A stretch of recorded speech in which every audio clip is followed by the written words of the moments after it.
This week on Gettin Deep, get ready for a journey with G Banger, an Iranian comedian with a master's in human rights. From navigating cultural complexities to confronting trauma, including being groomed, molested, and surviving domestic violence, this story takes an unexpected turn with a courtroom battle after stabbing her father. Join us for a 2-hour roller coaster of resilience, laughter, and triumph.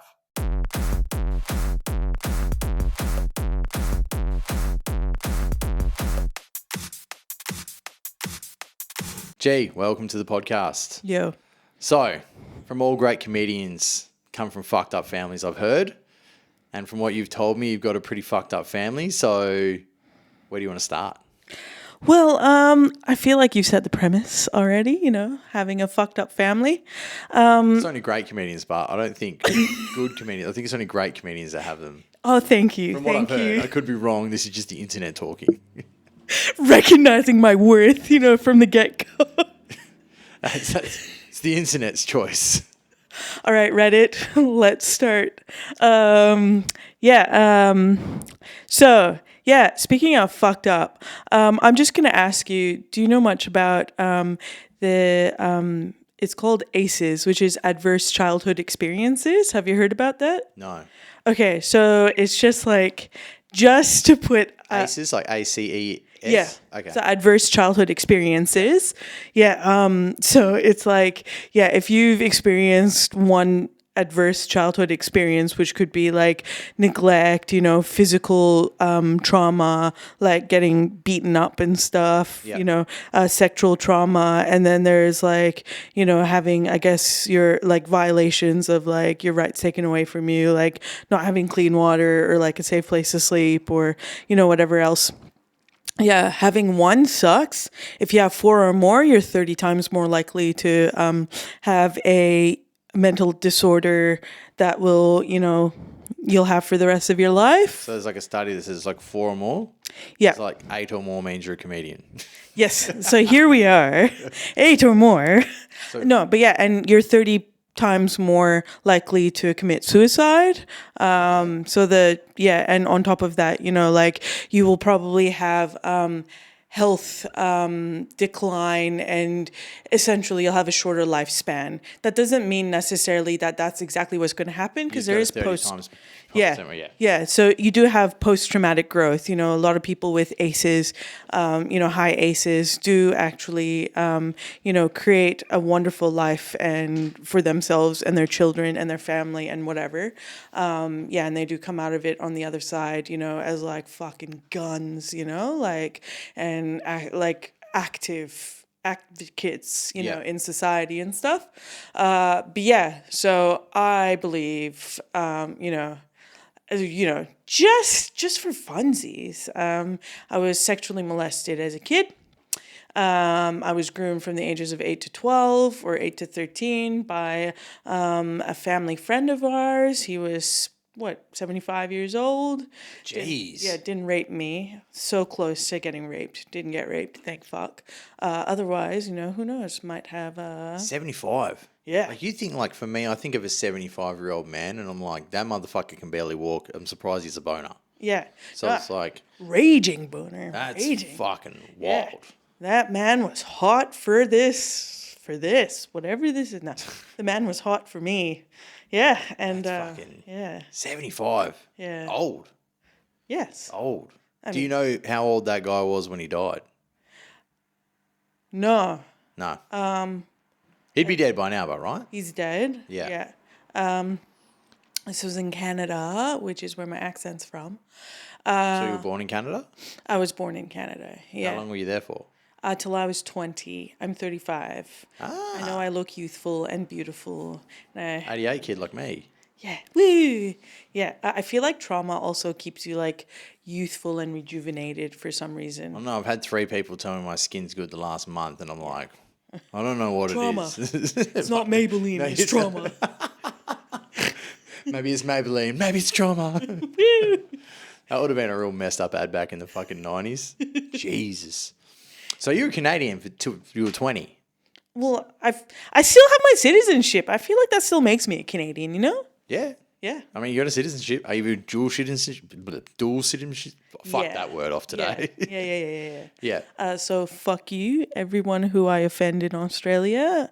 I don't have to leave Australia. You're not full. I'm part of you. Anyone that thinks Australia's full can't count. Yeah, That's pretty basic. Like, there's 7 million people here. Yeah. There's fucking that many people in a apartment building in fucking Guangzhou, China or some shit. So fucking chill the fuck out. 3 people share a toilet seat. That fucking building is full, dude. That's not this country. It's really funny because I used to live in the Kimberleys and there's like, Nothing. There's nothing in between. You drive and it's like as arid as like your grandmother's pussy, like there's nothing there. It's fucking dry and like. My nan is dead, so it's pretty fucking arid. And there you go. It's just like, So how did you get from Canada to Australia? Was it a family choice or your choice? Well, I was going to say usually people get here by plane, but yes, it was a family choice. Yeah. Yeah. We didn't swim across the ocean to get here. I mean, if you did, that's a skill. That is skill. This is a pretty big ocean. Yeah, I rode the waves of the dolphins, And where did you first place you were in Australia? Sorry, what? Where was the first place you started in Australia? Oh, we're talking top of the food chain, Perth here, So you started in Perth? Perth. Oh, okay. Yeah. This place that, okay, so when I first came here, funny story. I think it's funnier if you look at me like telling this story, but when I first came here, hello. So when I first came here, Australian architecture is really interesting. Like, I thought I was transported back to the 80s. And I came from a dinky 4,000 population town in Canada by the name of Oliver. Like country Canada. Yeah. Like closer to like Alaska or like... No. We were half an hour from the US border. Okay. So I come from Oliver, British Columbia. Yeah. Meth represent. Say meth represent. Yeah. It's country Americana makes sense. Woo! Yeah, we were known for a meth bus. Like, I remember in high school.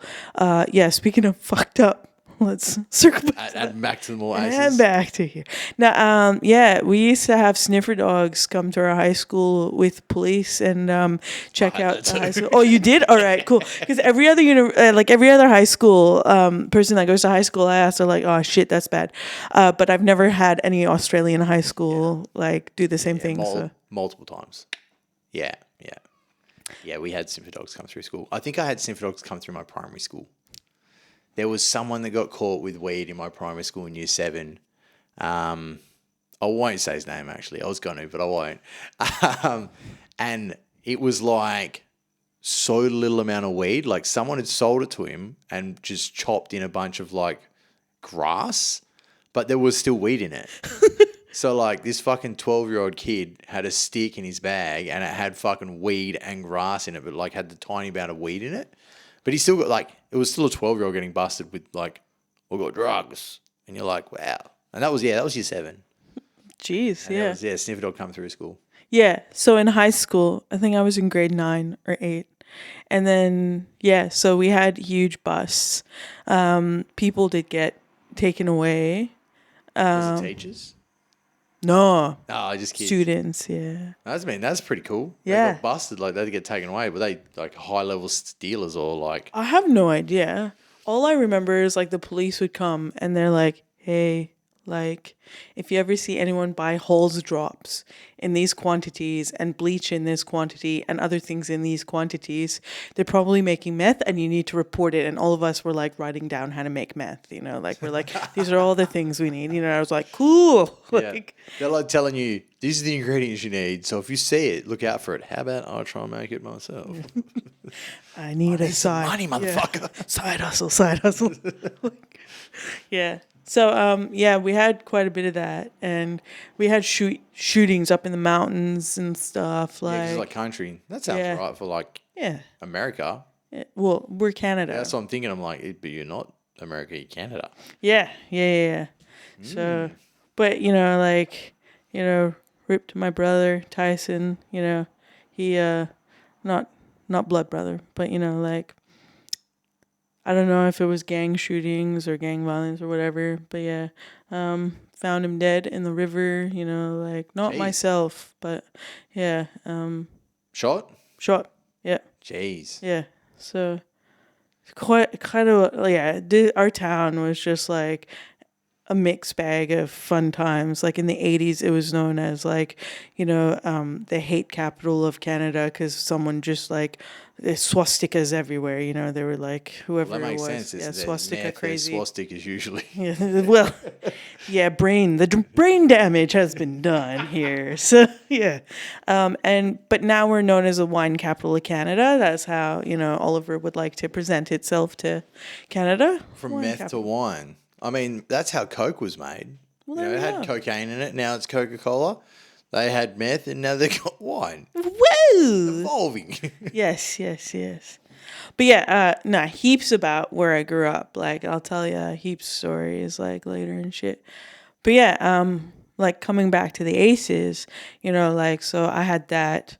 My dad was I won't say any names obviously, but my Yeah. dad was a very aggressive human being, didn't treat my mom, you know, his wife really well. So there was a lot of domestic violence, a lot of like financial, I guess, abuse, as well as like sort of controlling, you know, how her time was spent. And, you know, like my dad would, you know, just like to discuss domestic violence, you know, it's just like in the subtle things. So the subtle things could be like, you know, my dad bought a manual car so that my mom couldn't drive it. Yeah. Yeah, so it's like stuff like just little snide bullshit that just makes Yeah. things just a little bit harder Yeah. to live because, yeah. So my mom would take me and my little sister, and we'd walk to the shops 15 minutes. She'd have all the groceries for the week that she needed, and her fucking dead ass husband wouldn't do shit, you know, to take us to the shops or at least pick us up, you know, with all these groceries. And so we'd walk But then back. expect dinner to be made. Yeah, dinner to be made, house to be clean, and I'm pretty sure, like, you know, from my like I'm Middle Eastern, so you know, like I know Sacha Baron Cohen makes heaps of jokes about like, are you having a boy or an abortion? But I'm pretty sure my dad did hope for a man because my whole childhood I felt like I was the wrong gender, and he'd slut shame me from the age of Yeah. like, you know, 10. Yeah. Do you have like a brother that's blood related? No. So your dad never got to have a boy, so he probably just hated everyone. Yeah, it was just me and my sister and mom. And you're Iranian, right? Yep. Yeah. And Muslim as well? No. No, okay. Was he? No, my family's Baha'i. What's that? So the Baha'i faith, it's not a branch of the Muslim faith, but what it is that the Baha'i faith, like how there's like Moses came and Moses was his own prophet and he brought about the Jewish faith, you know, but from the Jewish faith, you know, Christ came and Christ was able to build upon, you know, those tenets, and the spiritual teachings are the same, but the social teachings were, you know, different for that day and age as, you know, man matures and man evolves, you know, as time goes on. And then, you know, 1,000 whatever years later, Muhammad came and, you know, Muhammad was also another prophet of God. And, you know, Muhammad had the same spiritual teachings, but, you know, once again, the social teachings were for that day and age and stuff. And so the Baha'i faith, the founder of it is Baha'u'llah. And so the Baha'i faith was, founded in 1853. So like not that old. Yeah, no, not that old. And so I guess the understanding is like it's a continuation of like, you know, The idea of like evolving. progressive, evolving revelation. And also it's like, you know, I think like the Kimberleys as well as like, you know, old tribes in Africa and stuff, you know, like all the prophets that came, all those Dreamtime stories, in my opinion, of course, please correct me, you know, like all those prophets. Yeah, I know. But like all the prophets, you know, that came, you know, for, you know, specific tribes or whatever, you know, knowledge they taught, you know, like all those prophets are still, at least in my belief, in terms of like how, God is, if we were to liken God to the sun has many different names, and depending on the time of day, the sun is known, to be, like sunset, sunrise, whatever. Yeah. The sun is always there, and it's a ball of gas. So it's the same, like the same source of knowledge. The source of knowledge comes from the same source. Yeah. And it just shows itself in many different ways. And so in that sense, the manifestations and I guess like stories of old that have come have always been there to aid man, kind to be able to grow and develop and have some kind of community, some kind of shared belief system, some kind of shared rules. Yeah, even just to survive, like, I think religion's done a great job of creating a set of rules that wasn't created by a person. Because if it's created by a person, another person's going to be like, fuck you, I'm not following these rules. But if it's created by someone above or something above or some other power, you're like, oh no, we can agree to this because this wasn't us that made it. We just heard it and we're following it. Yeah. Can I ask, do you follow any belief system? No, I'm not religious in any way whatsoever. I'm curious, but I'm not actually religious. Yeah. Like, I used to... So I have the four horsemen, which is from the Book of Revelations tattooed on my leg. That's that whole bottom half of my leg. And I used to get real deep into arguments with like Christians and everything. I used to be one of those people that would research the topic so much more than them so that I could prove them wrong on shit. So I had some bad experiences with some Christians when I was younger, so I was on like a fucking warpath. Yeah. And I knew I had a big enough brain to like learn shit, to like defeat their bullshit, because they didn't put the effort into learning it, but they were just like blindly faithful. So I was like, I can defeat you with logic. Yep. But I learned that arguing with people that believe in something is just dumb. Like, there's no point. You're not going to change their mind. I had this one guy once, and we worked across from each other in these shops, and I used to wear long sleeves all the time, and he didn't know I had any tattoos. And someone walked past covered in tattoos, and he's like, oh, why would you do that? And I was like, do what? He's like, why would you cover your body in that devil's ink?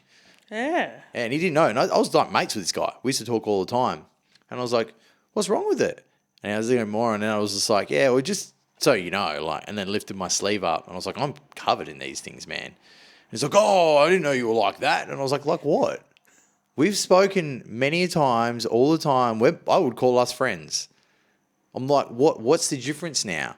He's like, well, you obviously don't believe in God. And I was like, my tattoos have nothing to do with that. Like, I know many religious people that are tattooed.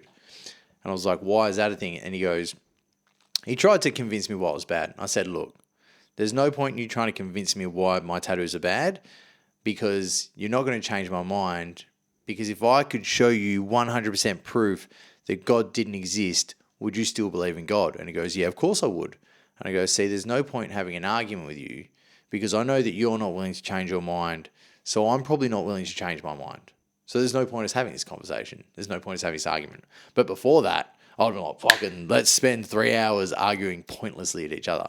But I learned that once someone has a belief, all you have to ask them is, do you believe this wholeheartedly? There's nothing that can change your mind? Yep. It is what it is then. What's the point? You're just going to waste your breath. Yeah. Piss yourself off. Yeah. That's very humble, learning. Oh, I got learned the hard way. Like, yeah.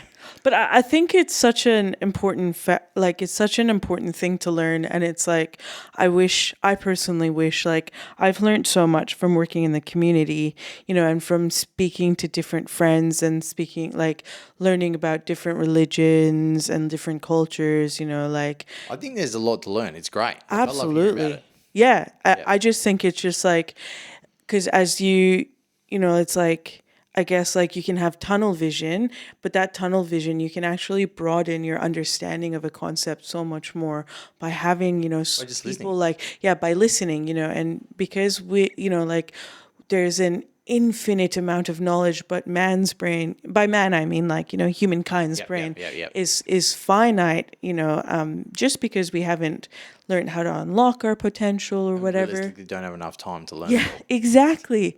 And science isn't evolving is an evolving, I guess, like discourse, you know, because we're learning. Science is trying to question things. Yeah. One thing that I've learned in the last few years is people forget that. Yeah. That science is to question shit. Yeah. And that's what kind of used to, that's one of the things that happened to me when I was younger with like Christians, was I would question stuff and they get angry at me. Yeah. And that used to make me like, why can't I question you on this? Like, why can't we have a fucking discussion? Why can't you give me more information? Why do you say, no, you're wrong? No, I'm not talking about this. I can't trust you if we can't have this chat. Yeah. Yeah.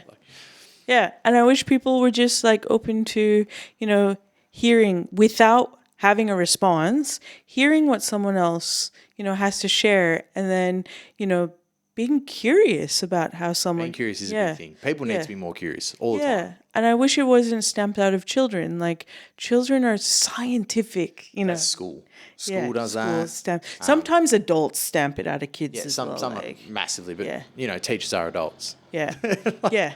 But also if your guardians, Parents, you know, if your parents, you know, your guardians, your aunties, uncles, whatever, you know, like... It comes from a place of fear, but like I've learned this, and I try and explain it to my kids a lot. I'm like, if someone's stopping you from learning something, it's because they don't know about it, and they don't know how to answer it, and they don't want to feel dumb, so they don't want you to know more than them. And I was like, and they don't know they think that. That's the worst part about it. But that's what they're going to do to you. So just forget about it. Don't get annoyed. Don't listen to them. You want to learn something? Fucking learn it. Find out how. Yeah, fine. I love it.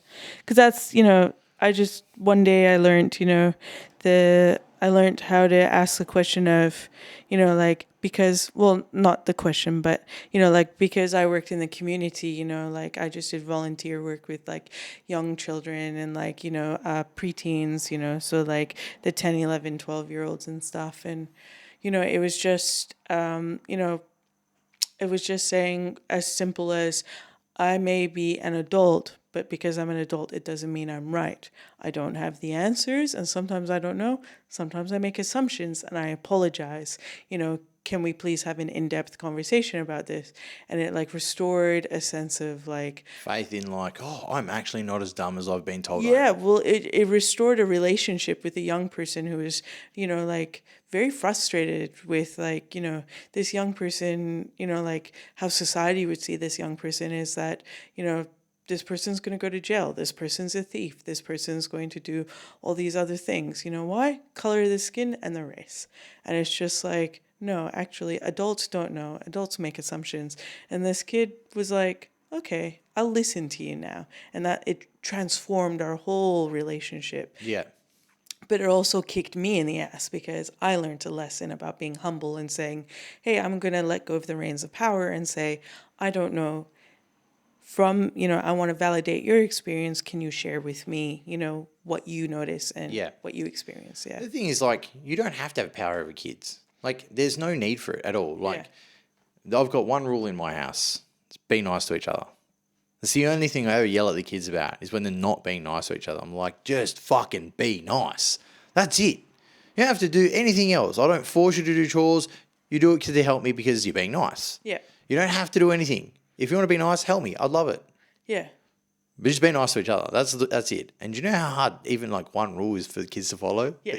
But you're like, that's it. That's all you got to do. Yeah. Fuck. But it's if you try and be like I didn't grow up with fucking rules, but I grew up with absolute freedom, which was crazy. And I went to people's houses that had heaps of rules, and I'm like, this kind of sucks, but it's kind of good. But you can see there's dumb rules.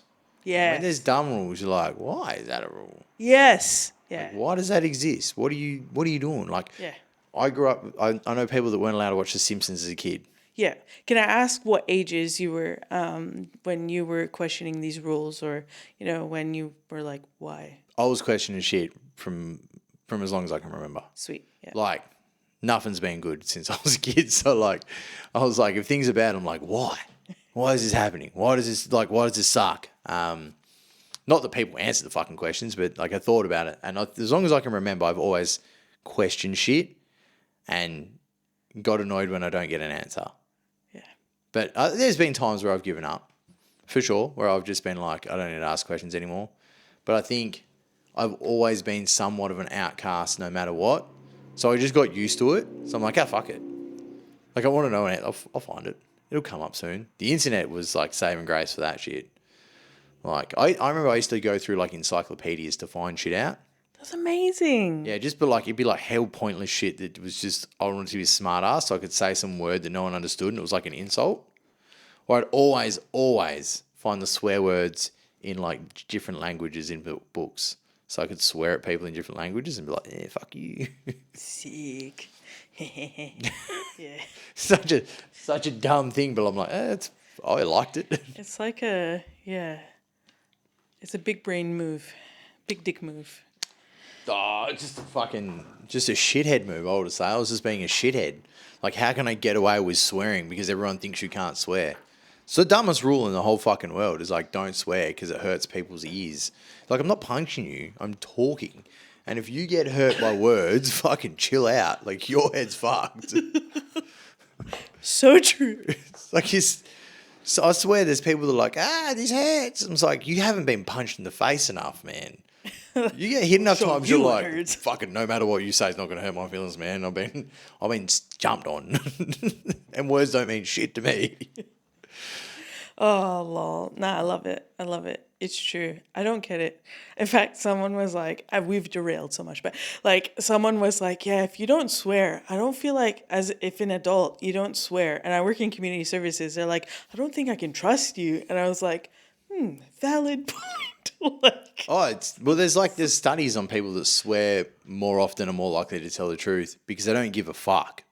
That's what it is. That's it. It's because the people that swear, they're like, I don't care about your opinion. I don't give a shit about anything. So I don't have to lie to you. I don't have to impress you. Fuck off. Like, you're not my problem. I'll say it as I say it and deal with it. So you know when people are swearing a lot, it's not that they're not conducted in their speech. It's that they don't care. They're like, I'm saying it how it is and the consequences don't bother me. Love it. Love it. But yeah, I've been told I can't be trusted because I don't like tomato sauce. I don't like coffee. That's a big one. A big one is if like someone's like, oh, do you want a coffee? And I'm like, no, I don't want it. And they're like, can't trust you. I don't drink coffee. And I'm like, yeah, fair. Yeah, I feel the same. Are you even human? How do you function? I function really well without coffee. You only don't function when you have coffee is because you're addicted to caffeine. That's the problem. Yeah. So how can people be more like you? I don't know if you want to be more like me. That's probably not a great thing. But what do you mean, like not have coffee? Yeah. Just quit it and suffer for a week. Yeah. Like I drank a lot of Coke, so I've been addicted to caffeine, so I know it can be done. Quitting caffeine is not that bad. Quitting sugar is fucked. Shit. Yeah, sugar is the issue. I can't. Like, I'm like, oh man, like being addicted to benzos would be easier to come off than like not having sugar again, you know? I've never had to quit benzos, so I'm not sure, but I have quit sugar multiple times, and I can tell you it sucks. Like, it's because it's not that bad, you know? Like, sugar's not that bad, so you can convince yourself and have, like, little fucking wars in your own brain where you're like, just eat it. It's fine, dude. Just have another can of Coke. It's all good. And you're like, but it's not. I can't have this fucking shit. Yeah. And then you'll fall asleep in the middle of the day. When I quit sugar, the first 3 or 4 times, I know it's like you haven't quit because you're going back to it, but it happens. I was like a heroin junkie because I'd be in the car at school pickup, nodding off, like passing out and shit. And I'm like, someone fucking see me fall asleep in the car waiting to pick the kids up thinking I'm fucking danging up heroin or something. So I'm just quitting sugar, guys. I haven't been shooting out before. I just quit sugar. It's fucked. That's hilarious. Yeah, PSA, sugar is a drug. Yeah. 100%. The best one. Yeah. I'm addicted. It is addictive. I don't care what anyone says. Yeah. It's hard to fucking quit. It is. I've tried to quit multiple times, and I think the best I've done is 30 days, a month off. And then like I went straight back onto it. I'm like, in September, I cold turkeyed fucking alcohol, caffeine, sugar, pretty much all carbs, junk food, everything. Are you keto? Is that what are you? I'm more like carnivore at the moment, but Carnivore. like I'll drink piss sometimes. Okay. So like I'll have like a day which I'll like fuck up and I'll drink piss and all that. Like I tried. There's 2 times I've tried to like drink just straight spirits with. I like rum, so it's doable. I'm just on the rocks or by itself. The hangover for that, even though I drink less than what I'd normally drink, is worse than if I drink it with like Coke.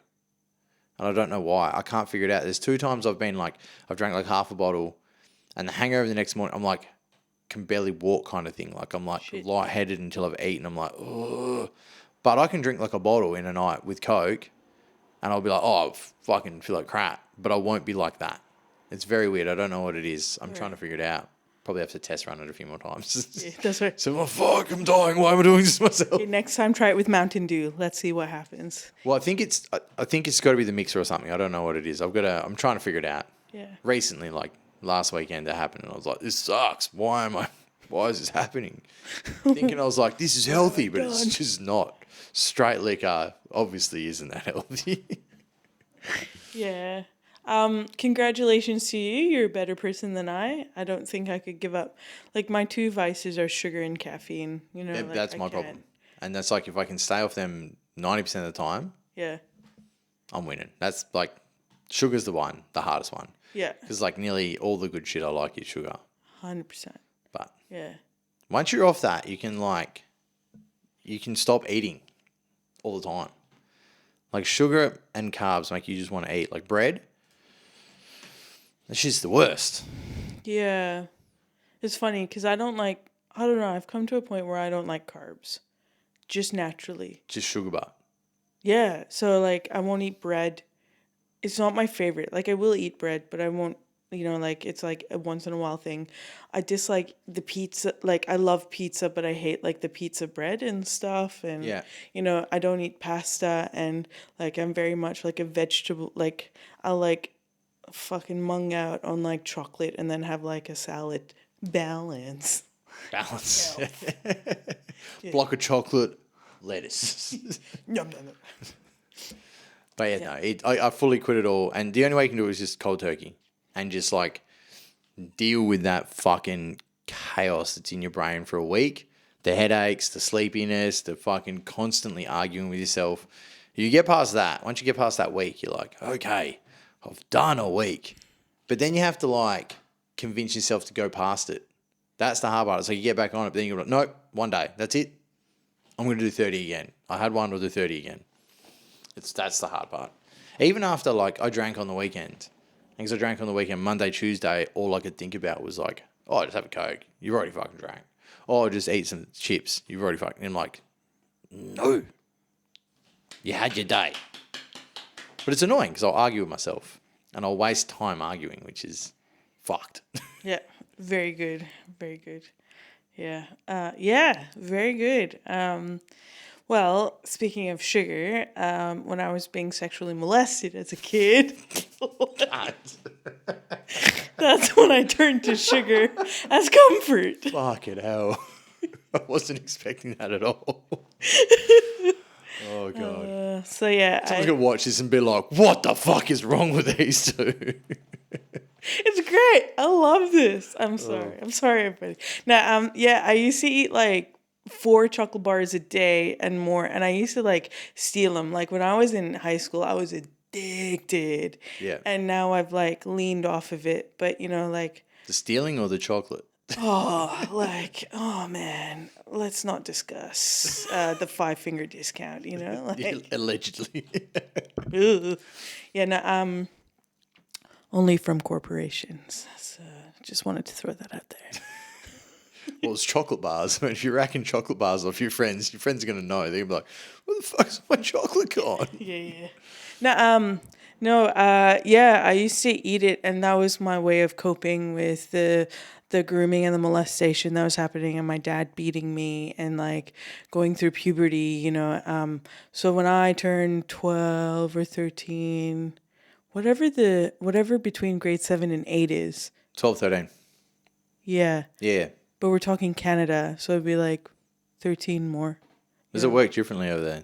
Yeah, okay. So I think we graduate like more 17, 18, and you guys graduate more 16, 17? Is that right?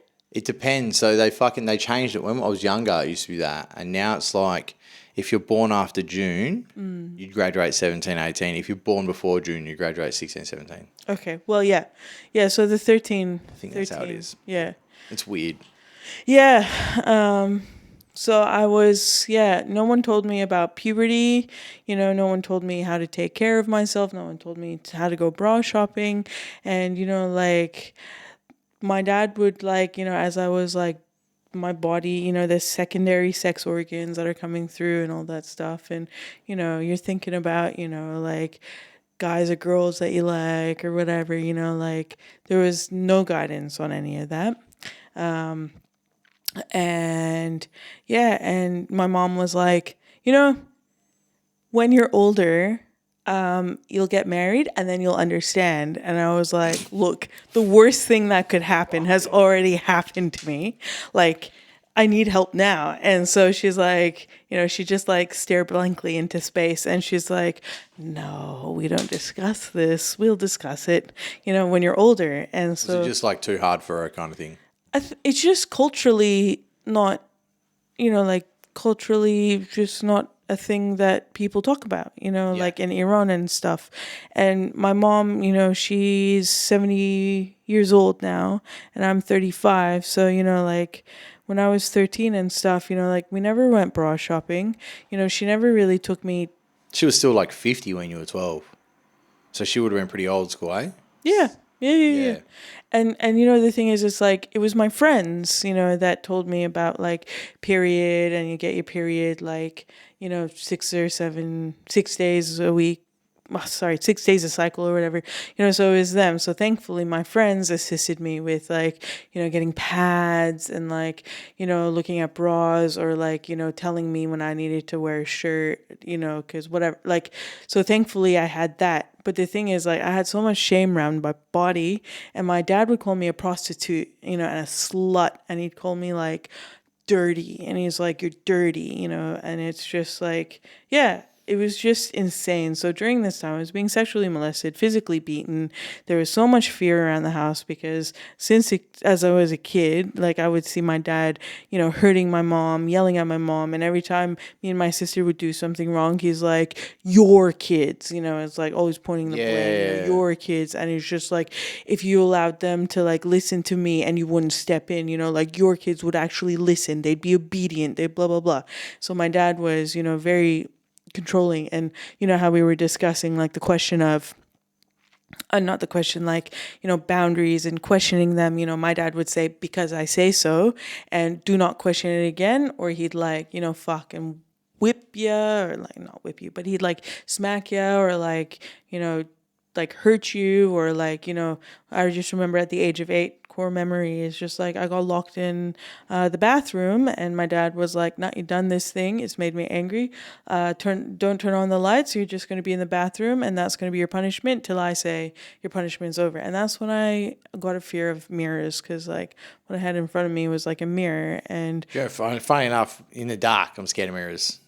yeah, They're very weird, and I have like, I didn't actually. I'll show you in my room. There's like a hallway of mirrors in my ensuite, and I can see it from my bed when I wake up sometimes, and I freak myself out. I'm like, fuck's sake, why did I do this to myself in my own house? yeah, damn it, yeah, Dumb cunt. yeah. But yeah, no, the darkened mirrors is a thing. That's also a thing in Chinese culture.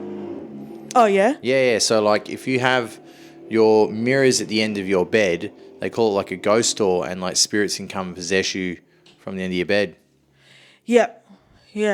That's Yeah. So you should never have mirrors at the end of your bed. yeah. Bad feng shui. Yes.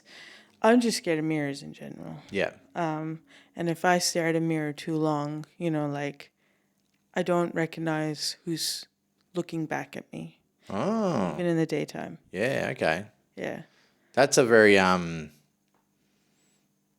There's a thing I'm thinking about. There's a saying about if you stare into the abyss stares back into you, kind of thing. Yeah. That's very So what's like the longest you've stared into a mirror for then, before you're like, what the fuck is going on? I don't know. It really depends. So because of abuse and because of just like staring into a mirror. Being locked in the bathroom, in the dark, and the way my dad treated me and my body, and made the way he, I guess, inserted his opinions on me, and I still have that narrative running through my head. And I have I've been diagnosed with major depression, general anxiety disorder, panic disorder. Some of you guys may know borderline personality disorder. BPD. Yeah. They're going to change it to complex PTSD, which makes sense. It Really? is- Okay. Yeah. So it So makes quite sense. a big change yeah. between names. Yeah, it's a change in between names, but BPD I feel like is an archaic way of describing. Yeah. Because yeah. I mean, BPD is not really BPD. Like, no, it's not exactly. Yeah. fucking two personalities in your head. It's not schizophrenia.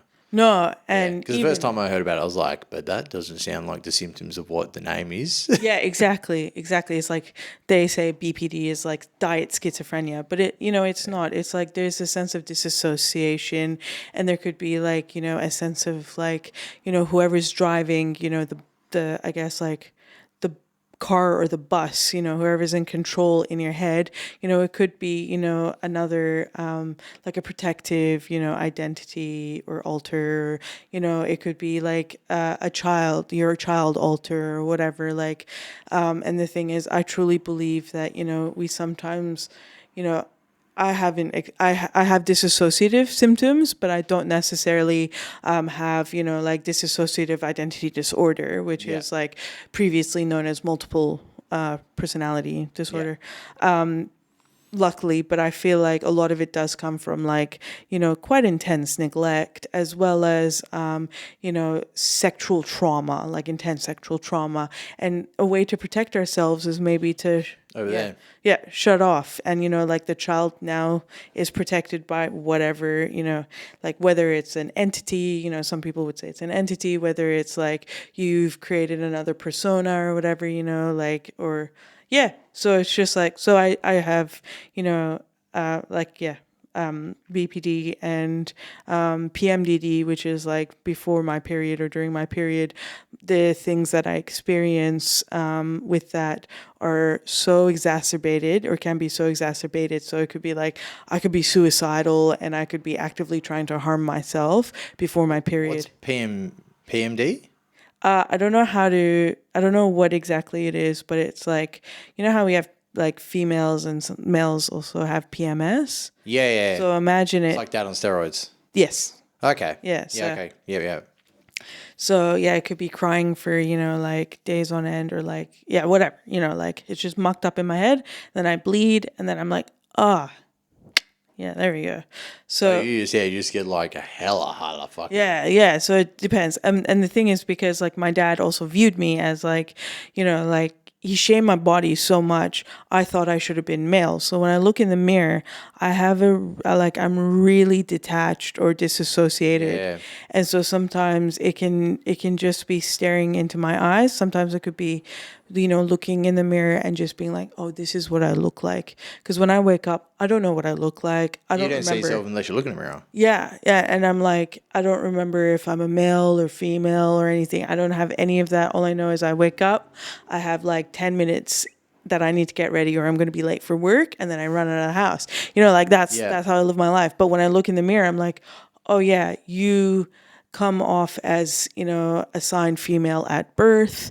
This is what you look like, and sometimes, when I look in there, whatever the narrative is in my head, or like there can be like I guess like auditory hallucinations of like hearing, my abusers, come through, or like, that sense of lack of self-worth, just saying like, kill yourself, fucking, this isn't you, you don't deserve to be here, whatever, like, so stuff like that, so it's really interesting. I don't know, sometimes it can be like, could be because I haven't slept well, could be because I'm just in a shitty headspace, could be because I forgot my antidepressants for 2 days, could be, But the like, mirror just beefs that up.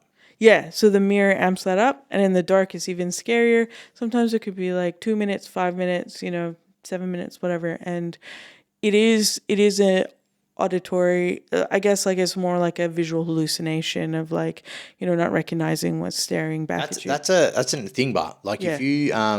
if you stare at faces in low light, they actually change. Like Yeah. your eyes can't perceive them properly. Yeah. There's a fucking massive study on it, because when I was in year 7 again, I was at camp and I woke up and everything's dark, and like I stared at my friend's face and I started seeing it change and I started freaking the fuck out. And I remember being like, what the fuck is going on? Like it's turned into like animals and shit, and like it was going weird. And I remember just being like, all right, stare at the wall and just go back to sleep. And like I didn't sleep. I freaked myself the fuck out till daylight. And then I woke up and looked at him and was like, well, it's normal now, it's light. But I remember just going home and just being like, this happened. And I'm like, no, it didn't. And then found out there's this study that, yeah, if you look at faces in low light, your eyes can't perceive it properly and they will change shapes. Yeah. So it fully fucks with you. Like you've got Fully, no yeah. chance. Yeah. And this is like, yeah, so it's just like in the daytime when I look in my face, or like in my eyes, I'm like, ugh. Yeah, so it's, I don't know. And I don't know if it's a trauma thing or if it's just like like a creative imagination. Who knows? Well, I mean, could be all of them. All of the above. Yay. Little from column A, little from column B. So, like, have you ever thought maybe I want to try and get over the fear of mirrors? Like, or is that just like, fuck it, just avoid it, it's easier? Yeah, I avoid it. Yeah. I don't have a mirror in my room. When there is a mirror, I usually put a towel over it and stuff. Like, not my thing. Not my thing. Yeah. But yeah, and I mean, like, add to that body dysmorphia and add to that, like, the trauma of, like, am I meant to be female? Am I meant to be male? And like, not thankfully, as I've gotten to, get to know my female ancestors and my female, like, my female family members that are alive, I've come to accept that, like, I love being female because, we have had a strong lineage of women who have been counterculture and have challenged, society as well as their families, and, have like created a sense of like true matriarchy within their household, within, the lack of equality and the like domestic violence and the chaos like that was happening in society in Iran, for them. Because all my family are from Iran. The only reason why I was born outside of the country was because my parents they had to leave when the revolution happened and our Shah was thrown out by the CIA. Okay. And so, so I'm... Wild. By the CIA? Yeah. I truly believe America and the UK were part of, putting Ayatollah Khomeini in power and, creating the regime that we now have in Iran. Shoot me if you want. But anyways. Oh, you're not in Iran, so they can't shoot you here. Well, who knows? They could probably send someone, but I mean, yeah, they probably got other people to send them after. Yeah, that's right. Can't link it back. But and so I'm the child of refugees. Me and my sister. Yeah. Yeah. And they were refugees to Canada. Yeah. Is that normal? Was there a lot of Iranians that would go to Canada? Okay. Yeah. So America, Canada, Australia, UK all opened their doors. Yeah. And so a lot of Iranians. So that's like early 80s, mid 80s? Yeah, early 80s. Yeah. Because also there was stuff happening with Egypt, I believe. There were assassinations. I don't know. It's like this whole thing. If you look at, the early 70s to mid 80s, so much was happening in the Middle East and so many... and is there not so much going on over there? This is true, yeah. Wild. Yeah, so, to everybody that's in the Middle East, like, though I'm not there, I wish, I don't know, I wish there could be some way to bring peace, into your, like, inner world. And, like, there's so much that's hidden from us, in the sense that, Iran turns off the internet so that people can't show the world what's going on, like, so it's just like, it's the same, I think that's happening in Palestine and Happens everywhere. yeah, happens everywhere. And so it's just like it's pretty common practice for internet to just like block shit. Yeah. Well, not the internet, but like countries to block internet, especially in countries where things aren't as developed. But in saying that, like, we all lived through COVID and Our countries were blocking shit. Yeah, exactly. So, I mean, it just goes to show, like, that's how far it can go if you fucking let it. Yeah, absolutely. Absolutely. It's really scary. And, just the censorship of like injustice, or the fabrication of what's happening, whatever the narrative is that comes out to show like, oh, it's not that bad, or, and that's the thing. It's like, it's the same. It's the same in like, anything that happens, any violation, the subtle things, that happen that like, really damage a person's like soul. Those things are never really like discussed, in general discourse. And I wish we would discuss them more, like. It's I find it really hard. I'm disconnected from everything, and I just go like, I can't do anything about it. And I'm not really going to do anything about it. I try and focus like in my bubble, and I don't get annoyed at people doing it. They can do it if they want, but like, I would get annoyed at myself if I was thinking too far outside of my bubble. Like where I live, like I was pretty outspoken during COVID, and people were like, "What do you should about this, but nothing else?" And I was like, "Because this is affecting me." Yeah. Yeah. This is where I feel like I can actually say something where it matters. Yeah. Because I'm saying this is what's going on with me. Yeah. Not this is going on the other side of the world where I don't know the real story at all. I ain't been there. The Yeah. only stories I'm hearing are from people, and they could have a reason to tell me a lie. Yeah. So I don't know. Or the news definitely has a reason to tell you a lie. Yeah. And then, so for me to go anything over there, I just go, look, tell me what you want. I don't know. I don't want to give an opinion because I fucking have no clue. Yeah. So I find it in that situation, like you can talk about it. You've been there, like you've been back to Iran, right? No. If I was to go back, I would go back as a tourist. Yep. But my last name, just like, people's last names in Australia, can be linked to their family tree and where they're from and who they were and where they were and blah, blah, blah. My last name is linked to that as well. So my last name is known as a Baha'i last name, and the Baha'is are being persecuted, as well as many other minorities and people who are like advocates for justice and, women and,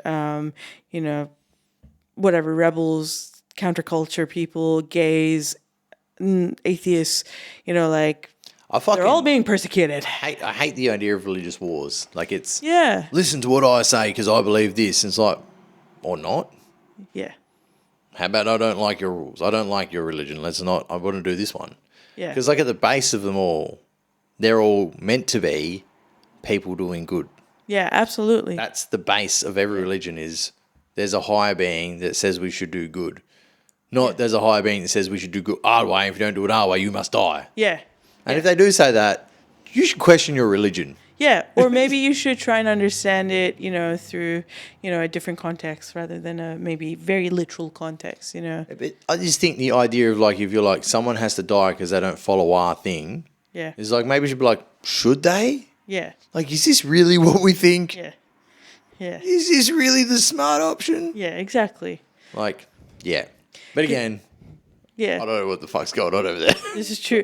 But I feel like it's the same, like, it's the same with Anglo-Saxon, Christianity, like how you were sharing the story of your friend, who's like, oh, they got the devil's ink or whatever, and how you're talking about, your children and, like this idea of be kind, if they wish to do chores, they do it out of love, for you rather than out of fear. So they do it out of love because they're like, we want dad to love us and we want dad to, it's not so much like, we want dad to love us, but they're like, we want to show our love for dad. Yeah. I think it's like a love for our space, our time, because they know if I have less shit to do, I've got more shit to do with them. Yeah. So it's like, all right, dad's going to clean the house, but if we clean the house, then dad will play Fortnite with us. And it's like, I'll clean it, all good, but I can't play Fortnite. I'm like, well, if we clean it, I can. You make the choice what you want to do. Yeah. I think that's I teach the kids, it's a way of prioritizing what you think is better. Like, do you want to be selfish? How do you want to be selfish? Because everyone is selfish one way or another. Yeah. But it's how do you want to do it? And can you be selfish in a way that benefits others as well? Yeah. And then your life will be better. Yeah. Yeah. And that's the thing. It's like, to do it out of that base, like that's how I see it. It's like, I don't have to be kind. The trauma that you've gone through, the trauma I've gone Yeah, through. bud. Pause. We're back. Sorry about that.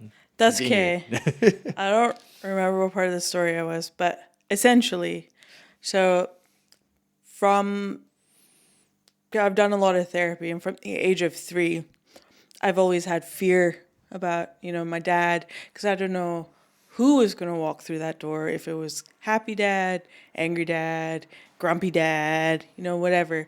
So so like every day, and my parents owned a convenience store, so they tried to make money for themselves. But, as we got older, and as like, because things were like tough titties when we were younger, like our family grew up really poor. And, like, I don't know what else happened. I don't know much about my childhood. I've blocked out so many things. I don't remember what it's like being a kid. I remember aspects of being a teenager. And once again, like it was my uncle who made me realize I needed to shower every day, because no one had taught me, grooming. No one had said you need to shower every day. So I just learned, to shower whenever I wanted to. And, like you're I a was like that as a teenager. kid. Yeah. Yeah. I mean, but like you've hit puberty. I was hitting puberty, and I was just like, so I hid my period from everybody for a year, and then I just never showered, and just like no one at home was like taking care of like, No one was clicking that that's going on. yeah, no one was taking care of that stuff. No one was discussing, stuff about like behavior, like these should be your boundaries. You're becoming a woman, no one was saying any of this stuff. So it's like, my parents did reminisce later and say, hey, I think you were being groomed from the age of 8. I don't remember. I just remember the,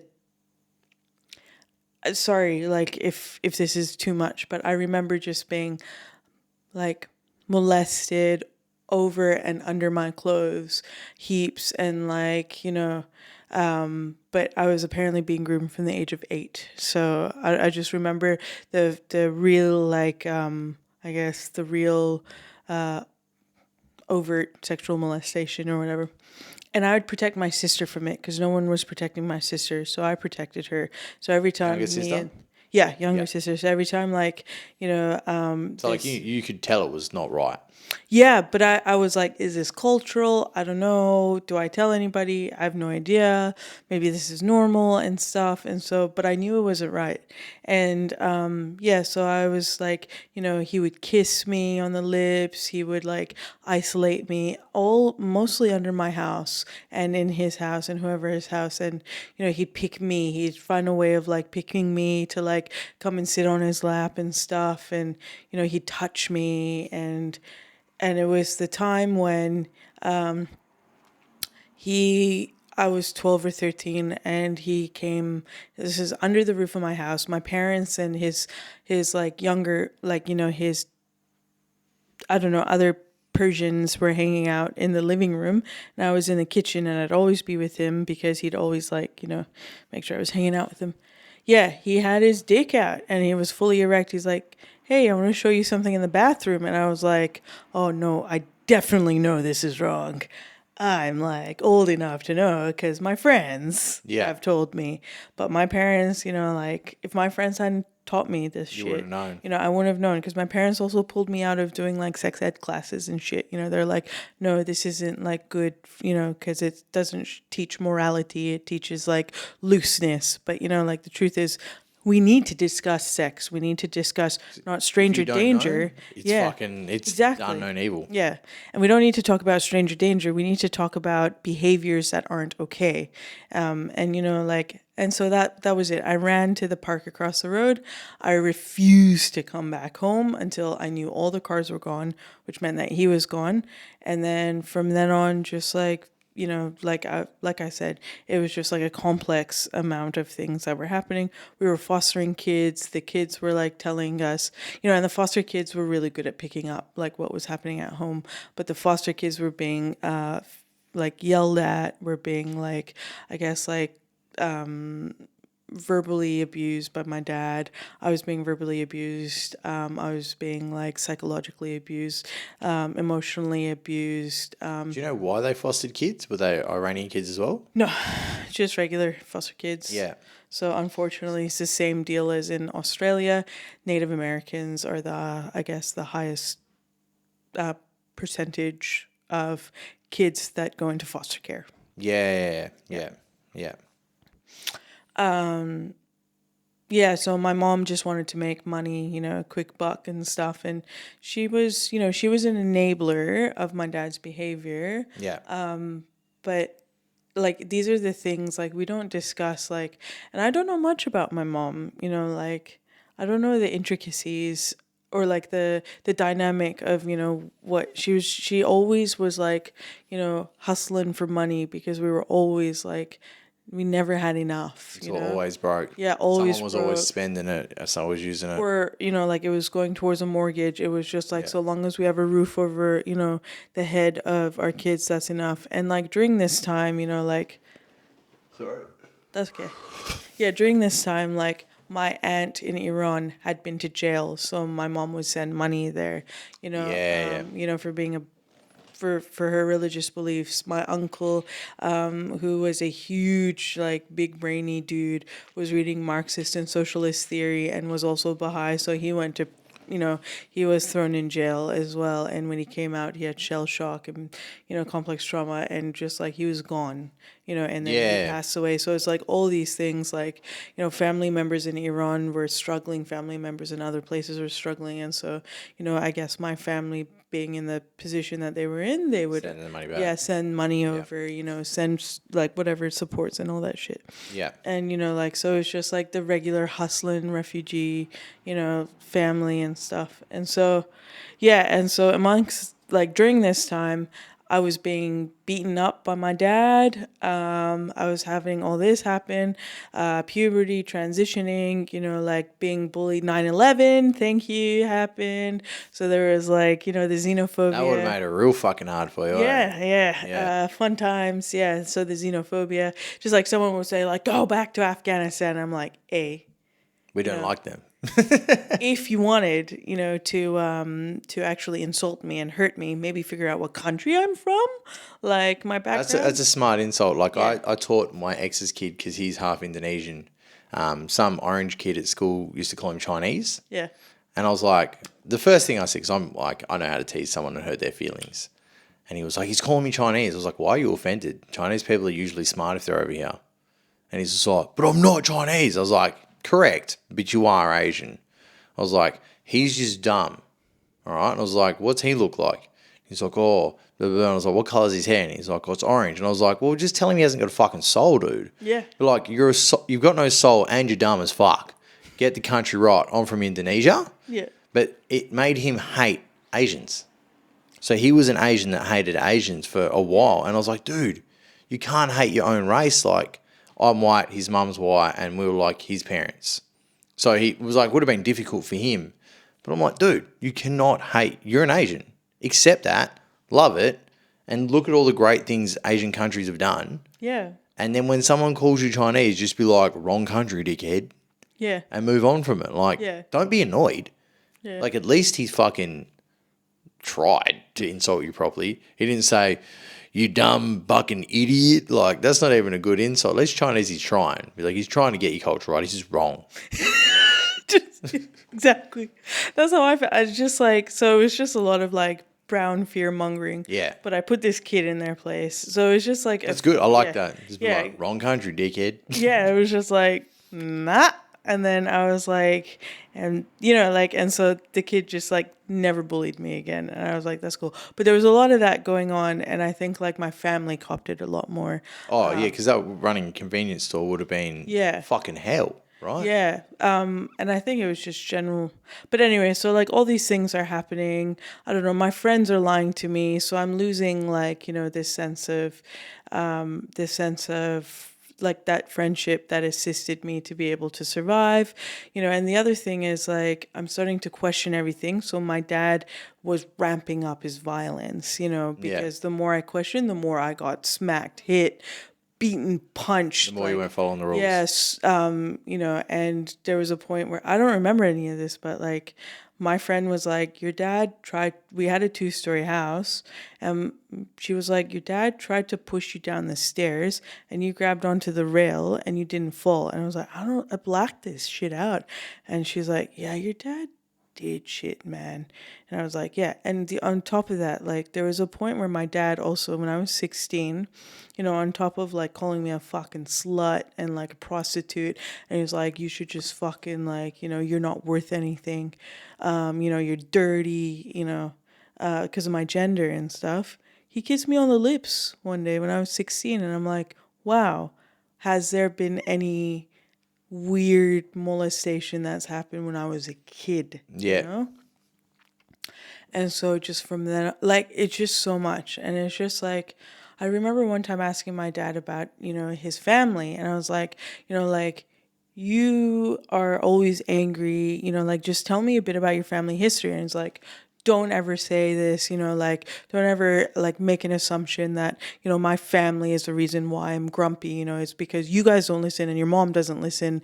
And because of that, my life is hell. And I was like, no, but surely, like, you're so fucking angry. Like, do you not have trauma? And he fucking beat me, you know, like, Yeah. so every time I asked. And so, yeah, so I knew things were getting bad. And then when I was, like, I was surprised that my dad ever gave me driving lessons, you know, and he'd do it every once in a while. I remember him like, this was, I think he did it a couple times in Canada and he did more in Australia. But when we were in Canada and we were making the move from Canada to Australia, because most of my mom's family migrated or, you know, they left Iran to come to Australia. I remember my mom just saying, can you kids help with cleaning the house and like packing and shit away? And I'm like, I never wanted to move to Australia. I don't want to do anything. And I was like maybe 17 or something, or 18. And my dad was like, you fucking dare speak to your mom that way? I was lying stomach down, you know, in like our living room, getting sun. He fucking comes in and he like, you know, he's ready to like kick, like with all the like, I don't know, with all the weight he has behind him.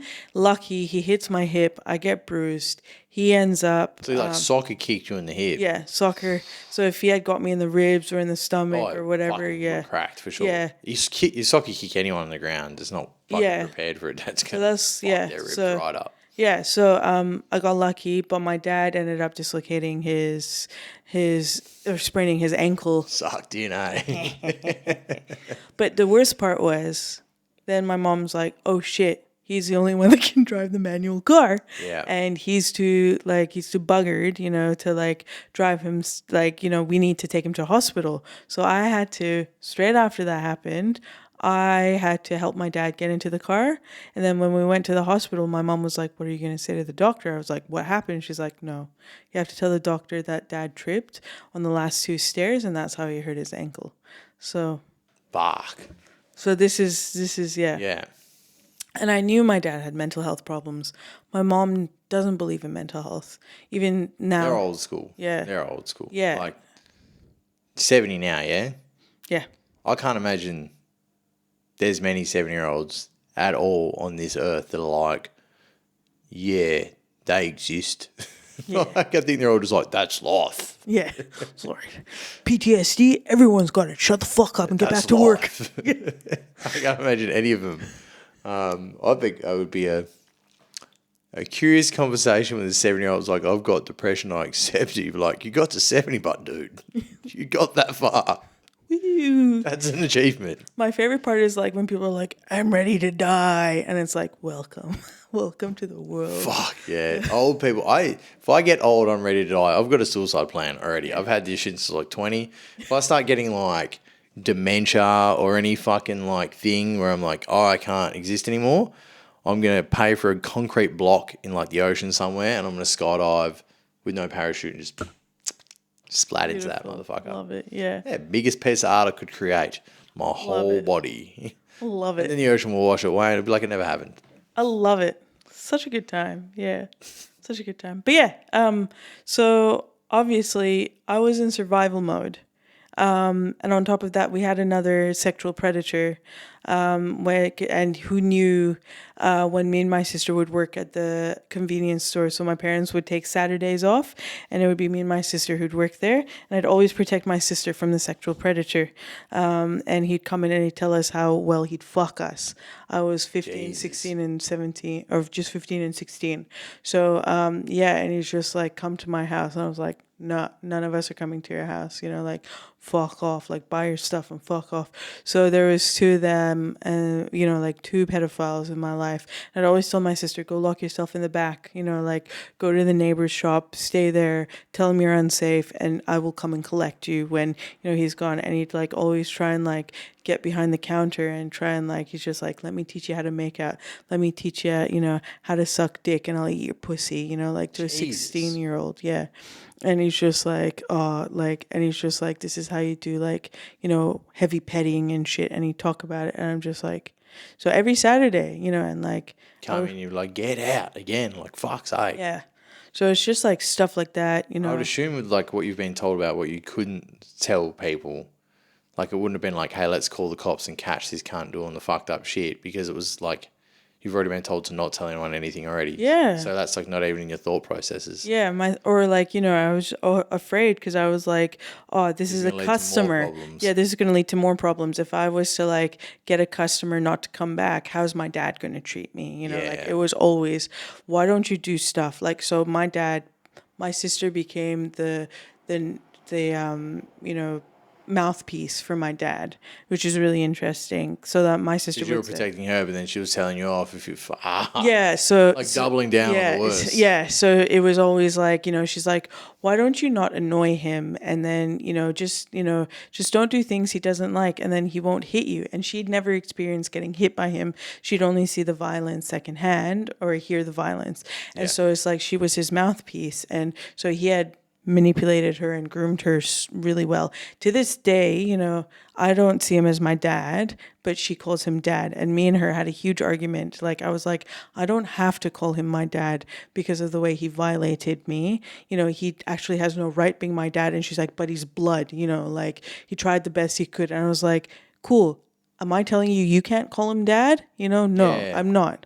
I just need you to respect that he's not a dad for me. Yeah. Yes, he was the father figure around, but he is not he doesn't deserve that title. Person. Yeah. Yeah. Yeah. And so I've had massive fights with her. So I was the one, essentially, while growing up, I was the one that broke cycles for my family. And how it got to that point was I knew that my dad had mental health issues. My family never believed me. I was obviously starting to get dysregulated. Things were amping up. My dad was like beating me up quite regularly. Like, I remember one time I had a dream about a guy, and I wrote it in my diary. And this was like when I was 12 or 13, hello puberty. And my dad beat me, slapped me until my nose bled, Jeez. And he's like, because he read your diary, which was you to read. And he's like, he's just like, if I ever catch you, like breathing the same air that a man is breathing, and, losing your sense of like, purity, this is what's going to happen. And I was like, how are you going to control that? Like, that's what I remember. It's just going to push you the other way. It's like, well, I hate you. Yeah. So you're telling me not to do something, so I'm probably definitely going to go do that. Yeah. And I was telling him, I was like, how do you think you're going to control that? He's like, I will. Yeah. Don't worry. You're going to challenge anything that pushes you. Yeah. Like, that's human nature. It's either you get beaten down or you challenge. It's one or the other. Yeah. And he hated it. And so, like, my nose was bleeding, didn't cry because I didn't want to give him the satisfaction. You get beaten enough. You be like, nope, not giving you what you wanted. Yes. I've been there before. Yeah. I get that. Yeah. And so, like, this was our dynamic our whole life. And so, things were getting bad. And it's not normal for a female Persian girl to leave the home, before getting married. Yeah. But I made it a point of leaving home and renting a friend's house. And so... How old were you when you did that?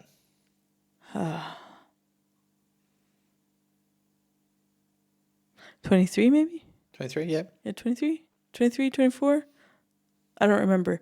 But I found, there was a point where like, I'd have boyfriends and I'd stay at their house, and it was safer to stay at my boyfriend's house, obviously, than be at my own house. Oh, yeah, your Yeah. house sounds like hell. I would go and, I found a boyfriend from Canada who I didn't know, and that person lived in China, never met them, they were teacher's aide. And I was like, tell you what, I'll come to China, like would rather meet some random person because it's safer for me to be out of the house. It's like escape. Yeah, it's safer for me. So you nearly went to China with an online boyfriend? Yeah, I did. I did go to China. Oh, you went to China? I went to China. How'd you get there? Like, just fucking bought a ticket and went? Swam. Yeah, I bought a ticket and went. No, I mean like the visas and shit. Like, Yeah. Funny story. How old were you when you did that? 22. 22. Okay, so that was like escape the house by moving to China. Yeah. With a dude you met online. Yeah. That's wild. Yeah. Like, I mean, 22, you're an adult, you can do that shit. Yeah. But like, it's still like to escape the house is like Yeah. 2 years in Australia and like, fuck this, China. Yeah. So I went and I lived there for 3 months. I didn't realize that it's not when you enter China that your visa, starts. It's when you get your visa. The day you get your visa is when your 3 month, visa. So when I went to China and I overstayed my visa, I actually got put in like, not prison, but like a police holding cell. And they were like, idiot American. So yeah, I went to prison there. And I ended up getting out, but I ended up staying a few more weeks a couple more weeks in China, with this person. And then after that, we traveled to like Malaysia or something. But, like he raped me as well. So it was like you escaped hell to another fucking foreign hell. Yeah, it was just like, consent is very important, and consent wasn't given, and so the normalization. So sometimes I just go home with guys. I wasn't yes, you might think I'm naive or whatever, but I go home with guys that I go to like punk shows with and stuff, and it was just like luckily a lot of them were really like nice or understanding, or so drunk, they couldn't start anything. And then later on, I just, come home and stuff, and people are like, like I was showing risk behavior, like I was showing at-risk behavior. I'd be going to places, and just doing stupid stuff. And, so by the time I moved out, it was interesting. My sister, I don't know if she wouldn't discuss it now, but when she was 21, she got married, and that was her escape, Yeah. And so she got married to her husband. So she got out of the house really quick. And I was still, how old would I have been? That probably would have been like 24, 25 was when I moved out of home. Yeah. And then, and my mom just grappled with it. She's like, come back. This isn't normal. Move out when you have a husband. I was like, and all this stuff. I fucking hate this place. I'm leaving. Yeah. And so all of these things were happening. And what had happened was, I had boyfriends, and I can tell you stories, hilarious stories about, like boyfriends and, partners that I had and stuff, and like, just like the way I was treated, and, like some of the people that I've dated and how fucked up it is. And obviously it's like trauma. And within this time, like, there was so much confusion because I felt so much guilt, Yeah. because I was like, I've abandoned my mom, but, and all that stuff. And my mom she knew how to manipulate me because she had been doing it. And she also enabled, she also enabled my dad's behavior by like never, she would just say, why did you hit her? Why did you do this? And then she'd say, your dad loves you. He just doesn't know how to show it. He's sorry. And she'd make us make up. And my dad's like, I love you. Whereas like it made you make up, not him. Yeah. And he's like, I love you, but because you aren't obedient, this is why I act the way I do. And my dad, to this day, doesn't believe that he has ever punished me. He's like, I've disciplined you. And I was like, this isn't discipline, my dude. Like, no. Yeah. Yeah. So I had moved out. And then my friend was renovating the house. And I had to move back in. Oh, Nobody at this point in my life knew how bad my life was. Yeah, she didn't say Nobody. Yeah. Yeah. Nobody knew. Adults didn't know. My parents had, like, I told my parents about, their friend, the 75-year-old that had molested me, and when I was 15, and they were just heartbroken. Like, my dad was like, "Are you sure?" I was like, "No, I enjoy lying to you. Like, what do you think?" Of course, And so when I had moved in, Are you sure it's like it's not a thing to like be pissed off at you. It's like, how didn't I see it? Like that's what that "are you sure" would have been. It would have been like, but I didn't see it. How am I so dumb? Like, Yeah. they don't want to believe that they missed it themselves. It's like, you're wrong because there's no way I'm wrong. That's what it is. It's like, Yeah. how the fuck did I miss it? Like, yeah. And yeah, the only reason why that conversation came up was because I was wearing leggings and I was wearing like a crop top, like what I'm wearing now. And my dad's like, "You're a fucking prostitute, may as well go and like fucking sell your pussy on the street, like." And I was like, "Well, you know what? The worst thing that could have happened has happened to me already." And then I spit it out. And my mom's like, "What?" And my dad's like, "Are you sure?" Like, Yeah. So I was like, "Yeah, may as well go, like, I've already been tainted. May as well, like, sell my pussy, happy? Yeah. Happy?" And yeah. And my dad's like, "Oh, okay." And he's like, "Can you please just change your clothes and we'll discuss it?" And I was like, "Nah." And he's like, anyway, I don't know if I got beaten up later, but anyways, whatever. Yeah. So I moved back into the house. No one knows how bad shit is. I haven't seen a therapist for any of this shit. During this time, I am doing my thesis in my Master's of Human Rights. I have a job. I'm working at the Fremantle Markets, and I'm also almost like a team or like key community worker at Greylands because I can speak Farsi, and so a Say couple of Greylands or Greenlands? Greylands. Greylands. Yeah. Mental hospital, yeah? Yeah. Yeah. So I was there, and like I was supporting a couple of clients that were, they spoke Farsi and stuff, and I wasn't a translator. I just spoke to them and took them out and did all that stuff.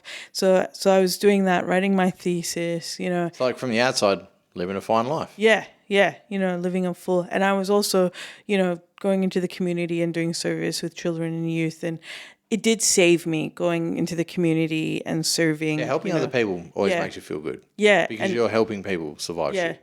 And so it helped me deal with a lot of stuff, for myself and come to an understanding of a few things. And like, I'm like, oh, I know that behavior because I've done that and I should learn, how could I navigate this with a young person that's struggling with whatever. And, yeah. And so I come back, my dad is already barking at me, down my neck, and it's like, "You fucking like dog, like you're back here, don't think you're safe, you fucking prostitute, slut," like telling me how he's gonna kill me. I was only at home for 6 weeks, and he told me how he was gonna kill me almost every day. So without knowing this, I had, I told my mom, and this is just a safety measure. Like, I worked at a women's refuge, and like we'd always discuss like, how is it safe for you to do this? How would you have a conversation with your partner around this? And it's like, we go to a public place. I would know, I'd always have a family friend over, so that when we have this conversation, it's not only me, the child, and him and stuff, Yeah. So I was doing this naturally. It was a safety mechanism where I'd ask my mom, what's dad's, like weekly schedule? And I'd only be home when he wasn't home. And then I'd fuck off, whether I slept in my car, in Fremantle, or I stayed at a friend's house, or, whatever. I'd just not be home when it was just him, and so, yeah, that's what happened for 6 weeks. And he's like, "Your life is worth less than an animal's. Like, I would rather have a dog over you. You're fucking dirty." Like, in Persian they say kesafat, like, and he'd call me jende, which is like slut, and it's just like, like you're dirty, and it means your soul's dirty. So it's not, so it's like, Yeah. And he's like, And so he just say, I should have fucking killed you, before you were born. I should have fucking, did this, like sleep with one eye open because I'm going to kill you, like. And so I have psychological abuse. I had a dream, that I was in purgatory and I was chained to the bed, and I saw one of the community members that I became friends with walking away. My room was dark. There was red carpet, like a red Persian carpet, on the wall, and I was in a red and yellow bed, and the hallway light was on, and this community member was walking away, and as I called for her, I called for her, I called for her, she didn't turn back and help me. And so when I woke up, I was like, something bad's going to happen, and I started sleeping with a knife under my pillow because I was like, this is it. At this time I had a boyfriend in Lebanon, and I was like, Lebanon. yeah, From like online kind of thing. online. And I was like, hey, I want to come to Lebanon. And he's like, oh yeah, it would be nice to meet you. And he's like, war's broken out in Lebanon, don't come. And I was like, I've bought a ticket. And he's like, don't come. And he's like, look, a war in Lebanon is safer than what's going on at home right now. I'm being beaten up. I'm being barked at. My dad's threatening to kill me. He's like, you come to Lebanon, I'm not picking you up from the airport. It's on you. Because if I take you and I have to protect you, we're both going to die. And I was like, that's a better outcome than what's happening at home. Yeah. And so he ghosted me, stopped talking to me. Makes sense. But, I'd rather go to Lebanon than stay at home. 2 days later, what happens is, so my dad's barking at me, he's beaten me up like 3 or 4 times, by now. One of them was because I left the heater on, one of them was, so I left the heater on for too long. He's told me how he's going to kill me. He's called me a prostitute. He's told me I'm worthless, and he's just like, yeah. Anyways, and he's just like, you can't do anything with your life. You're fucking like nobody. And yeah, one day comes home from work earlier than expected. I'm watching The Simpsons. I got 5 minutes of The Simpsons left. And he calls up his workplace, because an incident's happened and he wants to call HR or whatever. I'm like, all right, what could happen in 5 minutes? Once The Simpsons is over, I'll grab my keys, I'll grab a change of clothes, I'll grab my wallet, and I'll fuck off. So he goes to his room, makes a phone call, comes out, he's like, you fucking couldn't turn down the TV? I was like, I didn't know you were making a phone call. I was here first watching The Simpsons. What you gonna do about it? Grabs my hair, fucking smashes me into the wall, starts punching into me. And just like punches me, kicks me, whatever, slaps me. I punch him back. This is the second time in my life I've ever hit him back. One time I just stabbed him with a pen, just to get him off me or whatever. This is the second time after 26, 27 years of him beating into me. Second time. He's just like goes back into the room. I've been beaten up. I grab a knife and I go to his room, and I was like, so the altercation has stopped. Yeah. I go to the kitchen, I grab a knife, and I was like, this is the last time you're ever going to touch me. You are never going to touch me again. He's like, well, you either kill me or I kill you. Let's go. And then he starts punching into me. And I don't remember anything after that. I was black rage because he's like, go for it, cunt. Like, if you don't kill me, I'm going to kill you. So if this is how it's going to go down. Like, didn't show any fear. He's just like, this is it then. Yeah. And I was like, for me, it was like, I was like, if I don't protect myself, he is going to kill me. Whether he meant it or not is a different thing. And but in my mind, this is the same. What you already thought. This is the equivalent of, the woman that shot her husband in the head, when he was asleep, and she unfortunately went to jail. I would say that's racial. Why she went to jail was, even though it was self-defense, in my opinion, it was, racial prejudice, that she went to prison because that's the only time she felt safe. Yeah. Because it was, and I'll get into that later. So I got into it, and my dad's still punching into me, whatever. Apparently I don't know, whatever. I blacked out. I don't remember anything.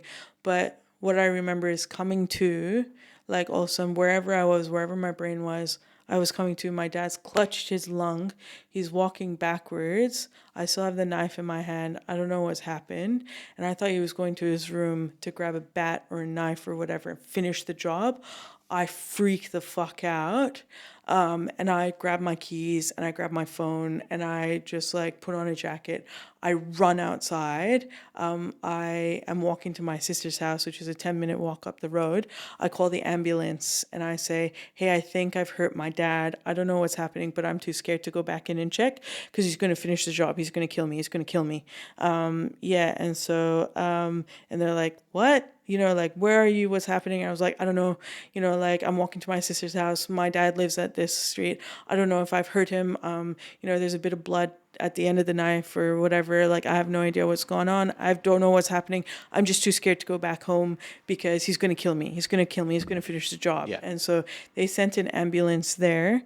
And then when they sent an ambulance there, the ambulance, because of what I said on the phone, the ambulance also called the police. So they're like, the ambulance was like, hey, we're going to call the police. The police are going to find you. Where are you? You know, you need to have a chat with the police, whatever. And I was like, I don't know. I'm walking to my sister's house and they're like, where is it? And I was like, you know, this street or whatever. Ambulance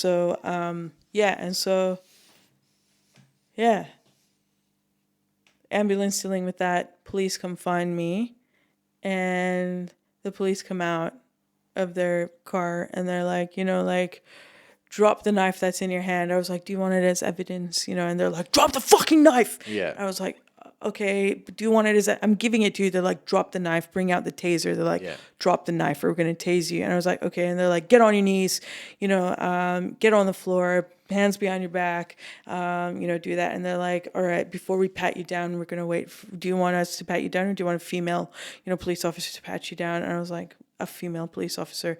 They're like, okay. So I waited. The police, you know, female came, patted me down, whatever. And they're like, nah, you got nothing on you.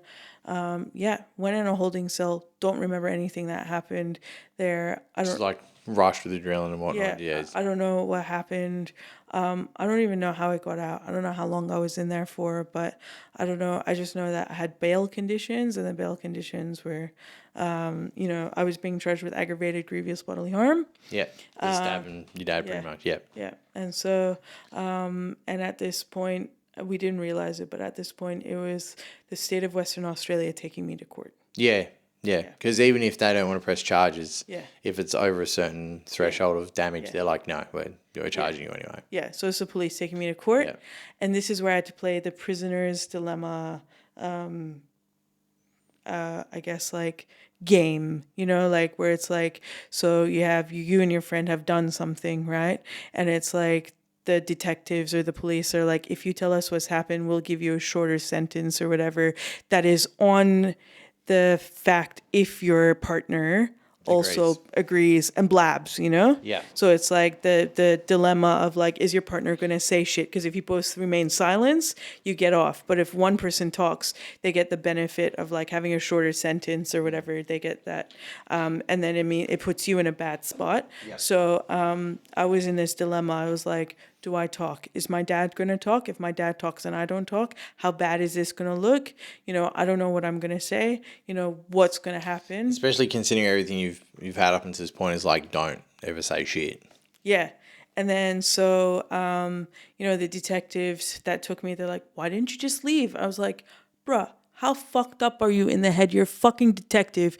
You have a fucking degree, you dumb fucking dog cunt. Like, I didn't say this, but I was like, you're in a domestic violence situation. You're psychologically tied. You're emotionally tied, you know, to this person. You don't just fucking leave. Like, how fucking dumb are you, dumb cunt? Like, it's like when people don't know, they don't know kind of thing. Like, there's it's not good enough. Like, no. What I mean is like they ask the question because they don't understand it. Yeah. And I've said it many times, but like I grew up like that. Like, why the fuck did we stick around this shit? Like, why are we still here? I can try and understand it, but it's like people get stuck in spots and they get stuck there and they can't get themselves out of it. Like, it's like my mum and my stepdad would like punch on all the time, and I was like, why don't we just go? Like, it's got to be better. Why don't we just go? But like, people just get stuck. There's, for whatever reason, you're stuck and you can't get out of it. And I see it with other people, not stuff like that, but other things in life where they're stuck in a job they hate or stuck in, people just get stuck. Yeah. Yeah. So you go, why don't you leave? Like, it's, well, I would have if I could have. Yeah. And they're like, duh. but that's it. Yeah, exactly. And it's like, there's a psychological thing. They're like, did your dad confiscate your keys? And I was like, no, to the car. And they're like, well, why didn't you just leave? And I was like, there's no, like, It seems like such a pointless line of questioning if you don't understand the backs. Like, yeah. And they're like, well, you know what you've done. And, and then they're like, also, before you answer any questions, it's like anything you say could be used against you in a court of law or whatever.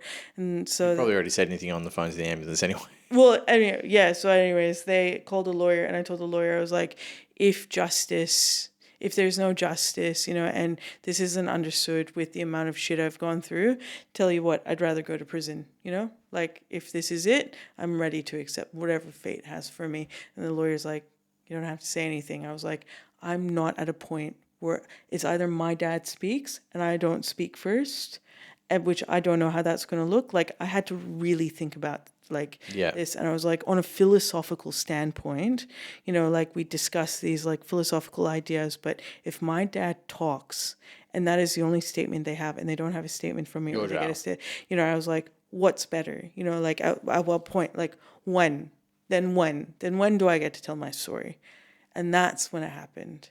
That's when, only when I stabbed my dad, did my sister and my mom realize how bad things were at home. Yeah. That was the only time. And they're like, it got to this point. I was like, it was always at this point. You guys just never chose to acknowledge it. Yeah. And so that's when I started telling people what was happening. And that's when also I was going through a breakup as well. Like, forget the Lebanon guy at this. Oh, no, this is, sorry, later on I was going through a breakup. But yeah, so all this was happening.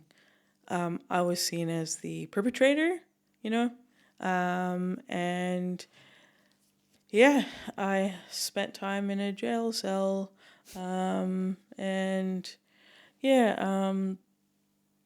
got out. I don't know how I got out. I don't know anything. I just know like my mom and my sister picked me up and they're like, what the fuck happened? Did you have to be so dramatic and stab your dad? I was like, did you have to be so dramatic and stab your dad? Did you have to be that extra? Yeah, I did today. Yes, I did, Mom.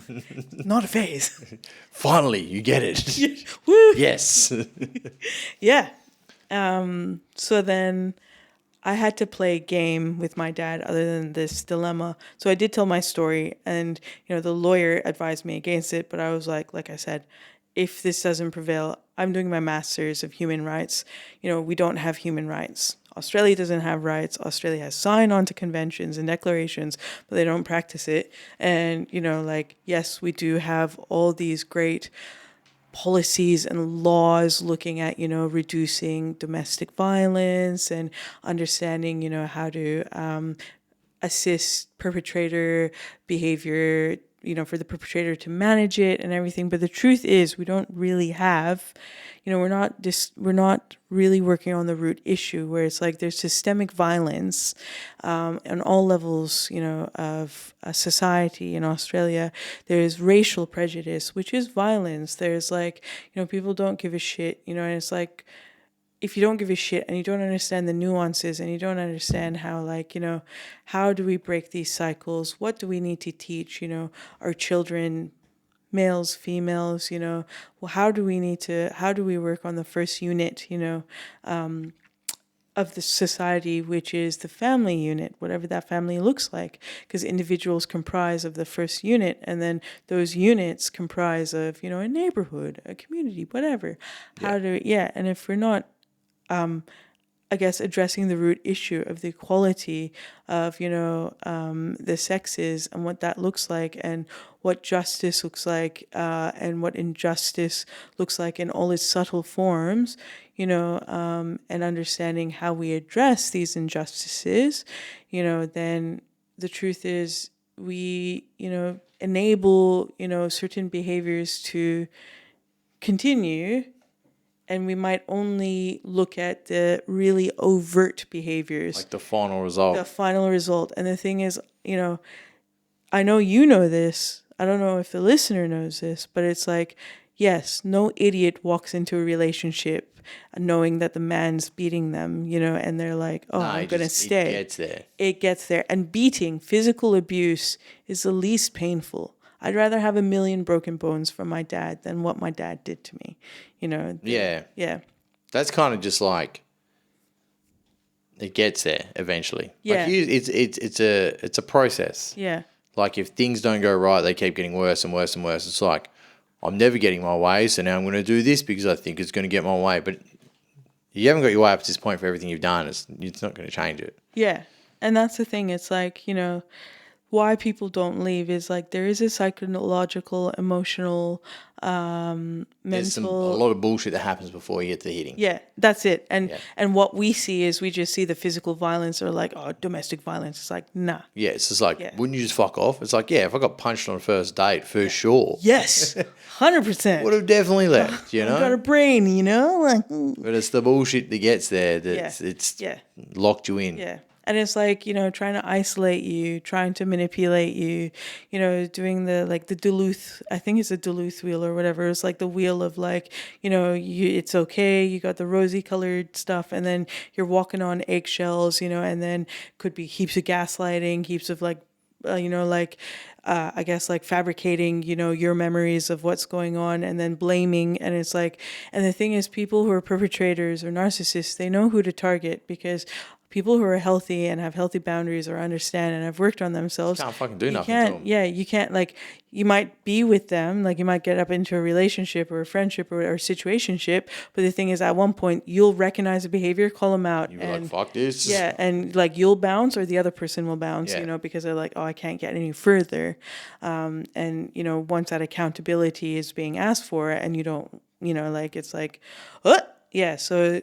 Yeah, so it's just like, then you have the explosion and then how the perpetrator gets back to that is like, they'll do a couple acts of kindness or a few acts of kindness.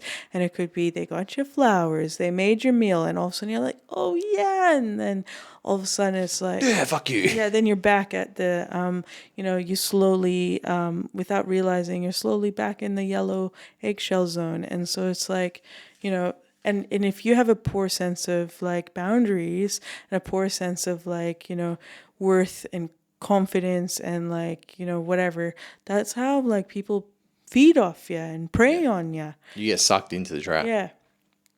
And that's been my relationship my whole life with males and some females. And like I said, I've been raped. I've been, lots of jealousing has happened. There was a point where one of my boyfriends made me want to kill myself because they were just fucking messing with me so much in my head.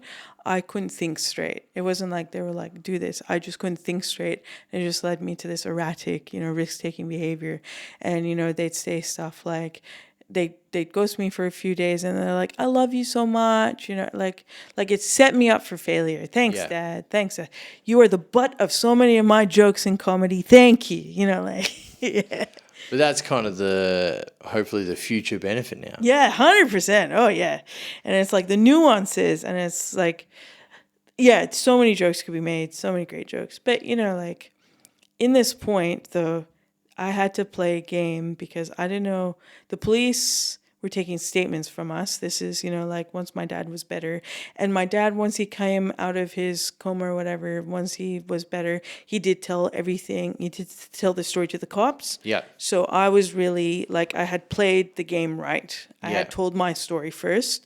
And then the police got statements from my mom and my sister about our relationship. And the police had written incorrect statements about the relationship between me and my dad. They said my sister had told them that we had a great relationship and this was, and I was like, thankfully, for anyone who's ever like, had statements from the police, always check your statements that you've given and always check the statements that others have given because you don't know what they've heard and you don't know what they've written down either incorrectly or chosen not to include or chosen not to write correctly, Yeah. So thankfully we went there and the police actually, when my sister went there, she's like, I never said this. The police actually said, no, this is what you said. And she's like, I fucking know my history with my sister and my dad. Dad, I never said this shit. Change this right now. And they argued with her, Yeah. so like, what the fuck? So yeah.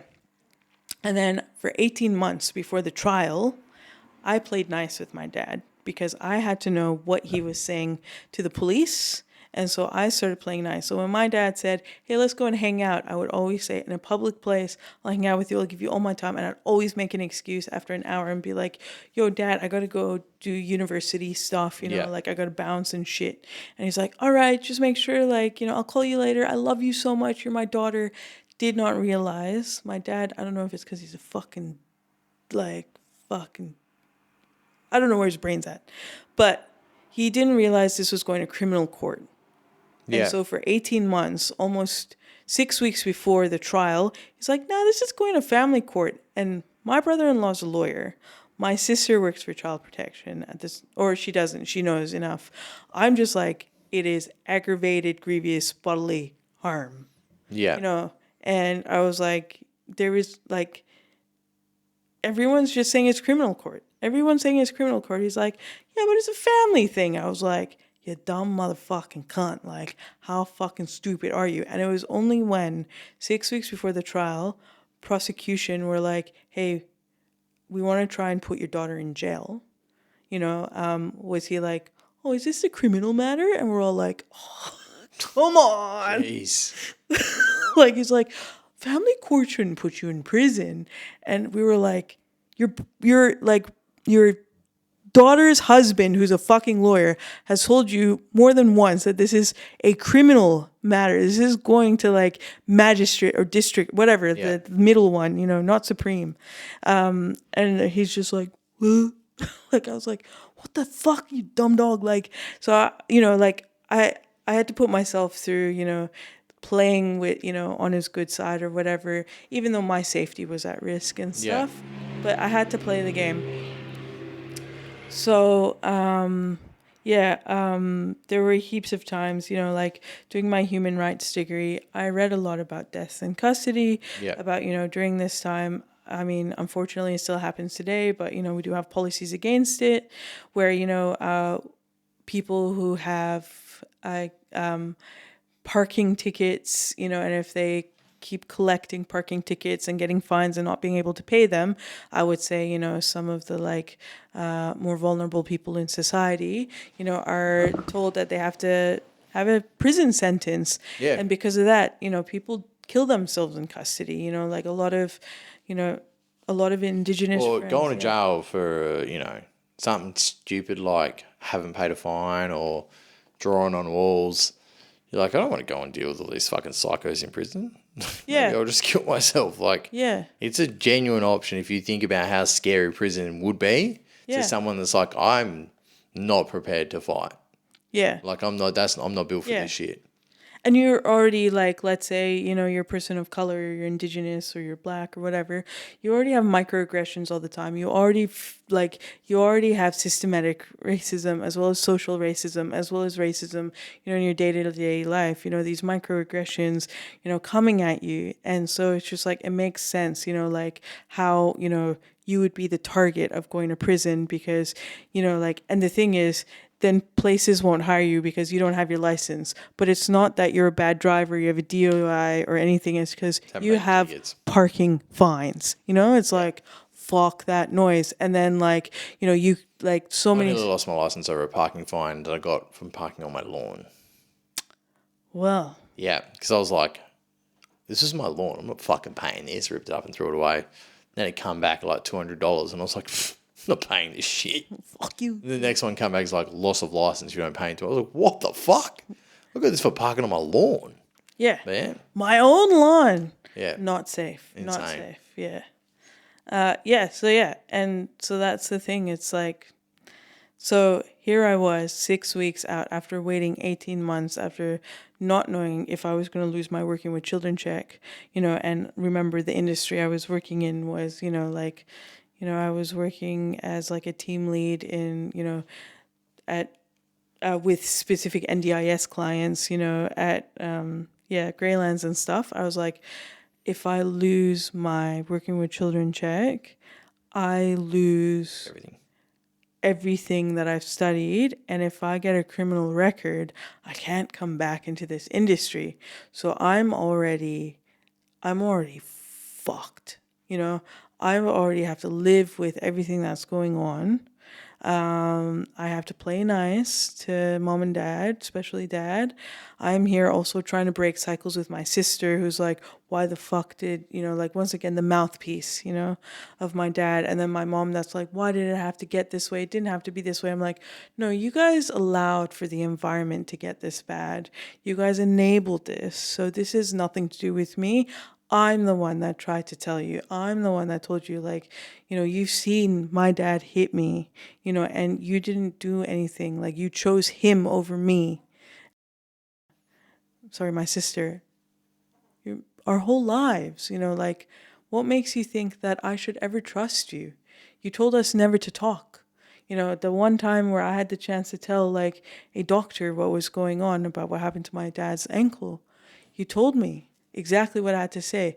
When do you think I lost trust in you? I lost trust in you when I was like 17, Mom. Like, from then on, I knew no one was out there to protect me. And I should have known that since I was like a kid, so yeah. And during this time, I've been sexually molested many times. Like I've had sexual risky, whatever interactions. I've gone out and hung out in places that I shouldn't be. I'd go and I wasn't taking any drugs, not drinking anything, but it was 6 weeks before the trial that my friend was like I had a knife to my chest and I was like, I should have fucking stabbed myself, 18 months ago. Why him? He's lucky. I should have killed myself. Yeah. So I had a knife to my chest. That was the first time that I was like, he was beating me till I was 27, 28 years old. And here I am. These are the consequences of his actions. Yeah. And it's just like I was in a fucked up headspace, had weed, kept smoking weed, like I needed to keep sane. And at this time, like I said, working, doing my master's, I had a relationship, that relationship failed, and I just couldn't take it anymore. And I was like, I'm going to kill myself. And if now with like this extra thing of going to prison, where they want to put me in for a term, which would be 18 to 24 months. Yeah. I was like, I can't deal with this anymore. And so, yeah, I went to, my friend's a therapist. She was helping me a lot through this, but it wasn't formal therapy. Yeah. I went and I saw a doctor, got a mental health plan. Then I went to the Sexual Assault Resource Center. Blessings to you guys. I don't know if you'll ever watch this podcast, but, I talked about, the sexual molestation and everything. And they were like, holy shit, you're dealing with a lot more. And so they were like, why'd you come here? I was like, I don't know. I just wanted to, a lot's happened, blah, blah, blah. And then they're like, what are you going through now? I was like, oh, there's just this court case I'm going through. And they're like, motherfucker. And they're like, how was your childhood like? I was like, oh, only this. And they're like, yes. And so everything was around making sure I was surviving. Yeah. So that was the first time I started therapy. And everything was around survival. The other part that I naturally did to assist me with surviving was like, how can I have a job? If I lose my working with children check and I get a criminal record, how am I going to survive, with a job? And I ended up, because, being in the punk scene and, I ended up getting talking to a tattoo artist, and they were like, yeah, so long as you don't go to jail, because I told them my situation. I was like, hey, I got a court thing coming up. They're like, yeah, so long as you don't get to jail, we'll have you as a tattoo apprentice, because our last tattoo apprentice that I was meant to mentor went to jail. And I was like, cool, I can't promise you anything, but yeah, I was like, high five, let's figure it out. And they're like, cool. So that's how I protected myself from killing myself. I was like, I get to do yourself in the things you like doing. Yeah. So this was like, doing art is a fun secondary thing. Still get to hang out with youth, still get to hang out in a fun environment and with like, someone who's in the punk scene that I've known for, a long time. So I was like, this is a bonus. And so I set that up because once, my outcome, everything was dependent on the outcome, so set it up. And I think the bit that humbled me the most, what I learned is like, I thought so much, I was like, what the fuck? But on the day of the trial, I was treated like a criminal on the day of the trial. You get taken downstairs. They take all your shit from you. They take your photo. Yeah, so you're ready to go straight to jail. Yeah, straight to jail. Don't pass go. Straight to jail, Yeah. And I was like, I thought it was like, not guilty until proven guilty. And they're like, no, this is just a procedure. I was like, you're not giving me any sort of like, Yeah. any sense You're of not helping hope. me feel like I'm not going to jail here. Yeah, you're already treating me like a criminal. What the fuck? So it's like, imagine, it's another thing. It's another, I guess, like, Just aggression to the feeling. it's another aggression, an unjust reaction, and someone's already making a value judgment on you.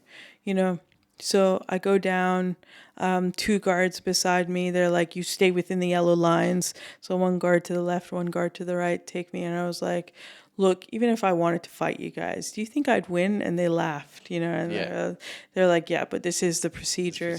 Yeah, and I was like, this is really dumb. And, they just do the same thing to everyone. Yeah. And I was like, this is really dumb. And I was like, whatever. And so, the guards took me and they put me in the holding cell until... Oh, yeah. They put me in the holding cell until I needed to, go up, start of the whatever. And so what I was pleading not guilty to was meaning to stab my dad. Yeah. What prosecution wanted to charge me for was the fact that I picked up a knife after the fact, that he had beaten me and the fight had stopped, and then I picked up the knife, like I had mentioned earlier. So that's what I'm saying. No, you went back for more, so you're so you initiated this, and therefore you are guilty. And I was like, no, there is a psychological reason. This was the only Well, you still live in the house with the person. Yeah, and they were like, yeah, but you could have just left. You didn't have to pick up the knife. You chose to be aggressor. If he had come out with a knife and you had come out with a knife, fine, because that's equal. You guys have equal force. Weapon. No, you had the more deadly weapon, but whatever. And I was like, what the fuck? So that's what they wanted to get me for. And so I had pled not guilty the whole time.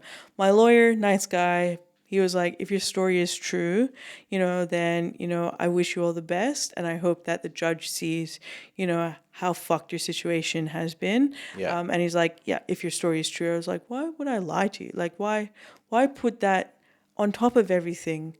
You need to be my corner. They just fucking, lawyers have to cop all sorts of bullshit, Yeah. So they wouldn't trust anyone. Like, if you're a lawyer, would you trust anyone? I don't know. They are liars. That's their job. I would imagine being a lawyer would make you hate society more than anything in the world. Man. Yeah. As a community worker, as a caseworker, I hate society so much as well. I'm like, my next job, I don't want to deal with people. Be a car mechanic. I don't know. Be a trainee. Still got to deal with people. Yeah. Thinking you're ripping them off when you're fixing their car. Yeah, that's right. But and so, at the trial, pretty much. At the trial, couldn't stop crying. Heaps of, and it was a trial judge and jury. So I had given the judge a recollection, with the assistance of my therapist, a recollection of my history with my dad, as well as support letters, character references, everything, whatever, the shebang. And whatever, don't remember what happens. I just remember crying the whole time. But for the first time in my family's life, my dad told a judge and a jury and whoever else was present, yes, I have beaten my wife. I have beaten my child. First time. So he obviously was like, I don't want my daughter to go to jail. Yeah, he never wanted me to go to jail. Yeah. And whether he believed it or not is a different story, but he did say it. Anyways, I go back. It's lunchtime, right? And after lunch, my lawyer was like, you have the decision. So we've had your mom go up on the stand or whatever, and then your dad's on the stand. The police officer that was with you, when you were when they first locked you up, has gone up on the stand. It's your decision. And essentially he's like, I can't make this decision for you, but you have to make a decision because the job of prosecution is trying Fucking make you look like a yeah, dumbass. yeah, find holes in your story, whatever. But no one can tell you what to do. You can either go up or you can choose not to go up. And my lawyer was like, if you choose not to go up, that doesn't show or admit that you're guilty. It's a choice that you're allowed to make. And so I had lunchtime to think about this, and I was like, fuck this shit. So, lunchtime break, go down, and in the holding cell was one of the penny mob. And so I was like, oh, what you in here for? Like we were both there just sort of like glum. She's like, hey, sis, what you in here for? And I was like, well, this. And she's like, oh. And then I was like, why, what are you in here for? And she's like, aggravated burglary. And I was like, oh, shit, how much are they going to, like, what's the deal? Why are you in criminal court? This doesn't make sense. And she's like, oh, because of other charges I've had. This one, because of aggravated burglary, they're looking at giving me 2 years. But, like, if my alibi comes, then I'll be let off, blah, blah, blah. And I was like, fuck, you're gonna get 2 years for aggravated burglary? And she's like, yeah, like I was in prison before, but Aggravated burglary is like robbing someone with a weapon, isn't it? something like that. But it's like I don't know. She said she was with others and stuff. Yeah. But the point is like, so I'm being charged with aggravated grievous bodily harm. And they're looking at, like a term. Jeez, yeah. And then one of the penny mob, Aboriginal mob, look, she's like, my granddaughter is, no, my granddaughter or my daughter is giving birth. I won't be there for the birth of my, granddaughter, great granddaughter, because I'm going to be in prison. If my alibi doesn't show up, I've already been to prison. So I hope like 2 of those years, the 2 years that they want to put me in for, like, I hope they like make the sentence shorter because I've already done time. And, like I done time for nothing, literally, for whatever reason. It was something really small. And I was like, oh, and that's when I realized, even if I was to go to prison, I would still be an outsider looking in. I would still have the privilege of going to prison, of, and being treated differently because of my class factor and because of not so much my skin, but maybe because of, I'm not, Indigenous, I'm not Black, I'm not, the usual, I guess, like profiled, group that police target or, society targets. I am brown, and they did want to make an example of me because they're like a Middle Eastern family. The daughter, like lashes out at the dad, it's reverse, like, domestic violence or whatever. It's like child violence on the parent or whatever.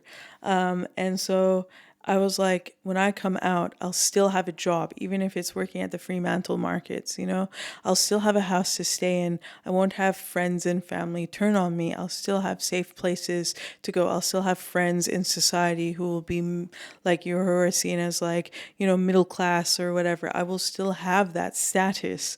It was the class status that I was like, I could still go and study, I could do this, I could do that. I'm going to go and be, anybody could be a tattoo artist or at least get a tattoo apprenticeship. But, I was Doesn't mean just they're going to be an artist. Yeah. It's different story, different time. But yeah, and I was like, oh, I'm still going to be an outsider, even in prison, and I'll still be looking in rather than being, within it. And that's when I realized, I was like, this isn't, like, it really made me check my privilege. And I had never thought about it before. And this penny lady, she told me, she's like, the thing is with family is like, they don't know how they hurt you. And your dad, in his brain, whether it's right or wrong, he thought he was doing the right thing according to the skills and the things that he knows. So he doesn't know. He did the best that he could with the skills that he had, and unfortunately that's life. And so she was giving me that wisdom. Yeah. And she was giving me, that what I needed, to hear so that I could, like me and her, we bonded. And she's like, good luck, good luck, my sister, good luck, Jidge, and I was like, you too. I don't want to see you go to prison. I hope your alibi comes up. I want you to go see your daughter's kid be born or whatever. And so me and her sat there, we said a prayer or whatever. And I didn't see her after that. But when I went up, I was like, no.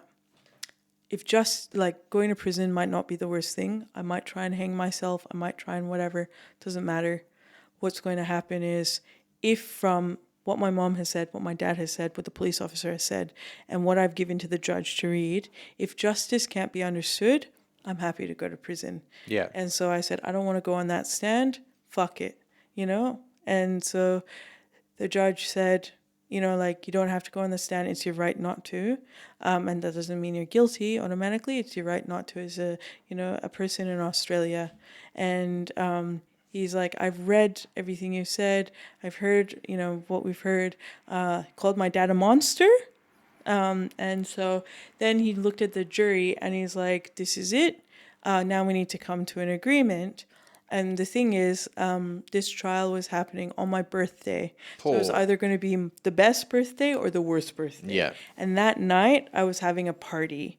You didn't go to jail. Well, I was having a party. Even if I was to go to jail, I'm sure, I don't know how it works, but I'm sure they'd just be like, I don't know. No, you go straight to jail. You go straight to jail? Yeah, you go straight to jail. Well, I didn't know that. So I was just having a party, and it was going to be like going to tell people I'm going to jail, or if like whatever. Nah, you would have been in jail. Yeah. Well, anyways, hoping for the best here. Yeah. So everyone thought it was a birthday party for me. No one knew really what was going on. There was a select few that knew, but yeah.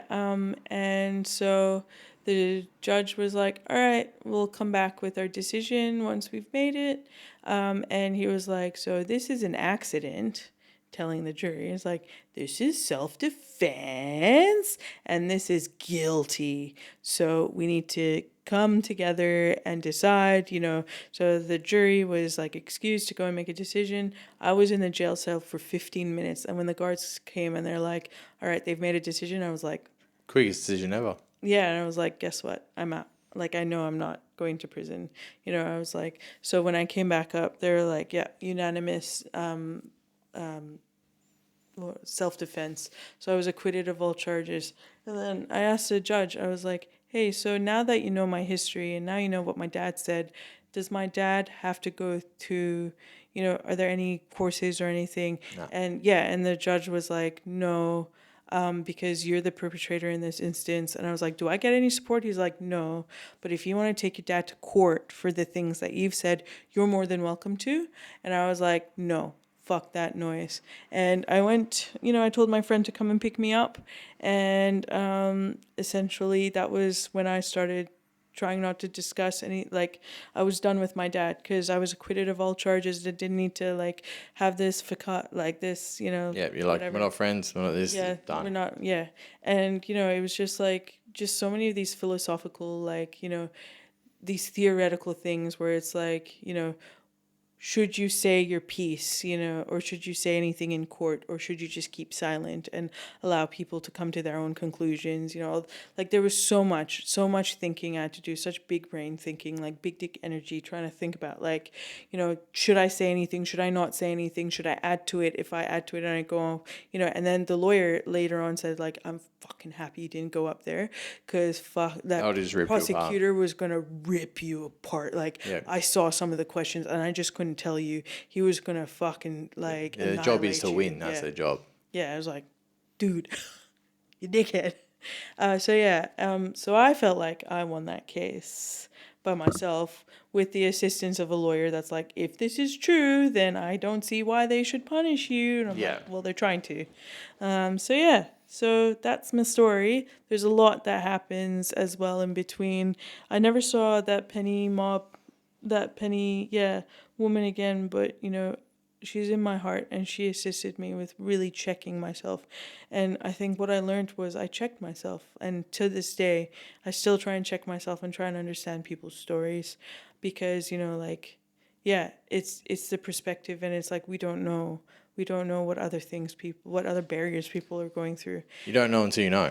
You don't know until you know, and sometimes you may never know, but at least you've become privy to knowing that it exists, you know. And yeah, so I packed my shit up a week later, moved down to Market River, and started the next chapter of my life doing crazy, stupid shit there as a tattoo apprentice. And I have a million stories about that, but that's the story of how I fucking stabbed my dad. Most thug story there ever was in my life. It's the one great story I have. I wouldn't say the one great story, but it's definitely a fucking adventure. Yeah, 100%. 18 months of my life. Thank you, trauma, PTSD, up the wazoo. All the aces. Yeah. All the aces. I feel like I have 6 aces. Yeah. And I don't even remember what the aces are, but one of them is neglect, sexual abuse, physical abuse, verbal and like manipulation, rape. I don't remember. It's there. Yeah. So look up aces. I'm not dead won't. yet. I don't want to know about them. Okay, I don't want to list the ones that I've fucking been I through. don't want to see how many I have. I don't want to be like, I know it's over 4. So like, I'm like, okay. Cool. Well, Unless there's like 8 equals comedian or something, then I might look at it. But yeah. it's like it happened. Maybe we should have an ace factor and a comedy like factor. Where it's I reckon that'd be a thing. But then you've got to like bring this as a Venn diagram together. Listen to all the podcasts. You can like, all right, what's happened to these people and how funny are they? Yeah, that's right. Speaking of that, I guess we'll wrap it up. Yeah. Have you got any spots coming up? Any gigs? I can't think of any, but, you know, if you come and see me, I try and keep things on the lighter side, but also I can, you know, get dark as well as you can. All my shit's fucked up. I fucking love it. You know, I'm about it. I like the dark shit. Yeah. Thank you so much. No problem. It's been great having you on. Allowing me to tell my story and all the random tangents we went on. Had a good time. Good. And how can people find you? Like, what are your socials? How do they get there? Okay. Where do you want them to look for? You can find me wherever you want. I'm Dr.Gbanger because Gbanger was already taken. So yeah, one day, you know, you heard me. I have my master's. I just need to get a PhD, a useless PhD. Not the kind of doctor you want, but, you know, could do doctor of philosophy. A doctor in human rights and philosophy. Hey, philosophy's pretty good. Yeah. I'm a big fan of philosophy. Yeah. Dr.Gbanger on Insta, on TikTok, on many platforms, and on Facebook. I'm GG. Please, guys, advocate for yourselves and people, you know, in your community, because the other thing is, you know, like, sometimes all you need is someone to advocate for you, or you need someone to be like, you know, accompanying you so that, you know, you are able to advocate for yourself. And, you know, like when you go through a lot, sometimes you're just too tired. Like you mentioned, you know, you stop questioning, you stop saying stuff, you stop verbalizing what you need to. And, you know, like the best thing that we can do is to be here for each other so that, you know, like we make sure people don't have to go through the shit they're going through by themselves. And maybe we can look at how we can, you know, educate other members in society to also take, you know, like to look at breaking cycles in society and institutions seriously. Yeah. So thank you for giving me your time. No problems. It's been great. Yeah. See you later. Catch ya.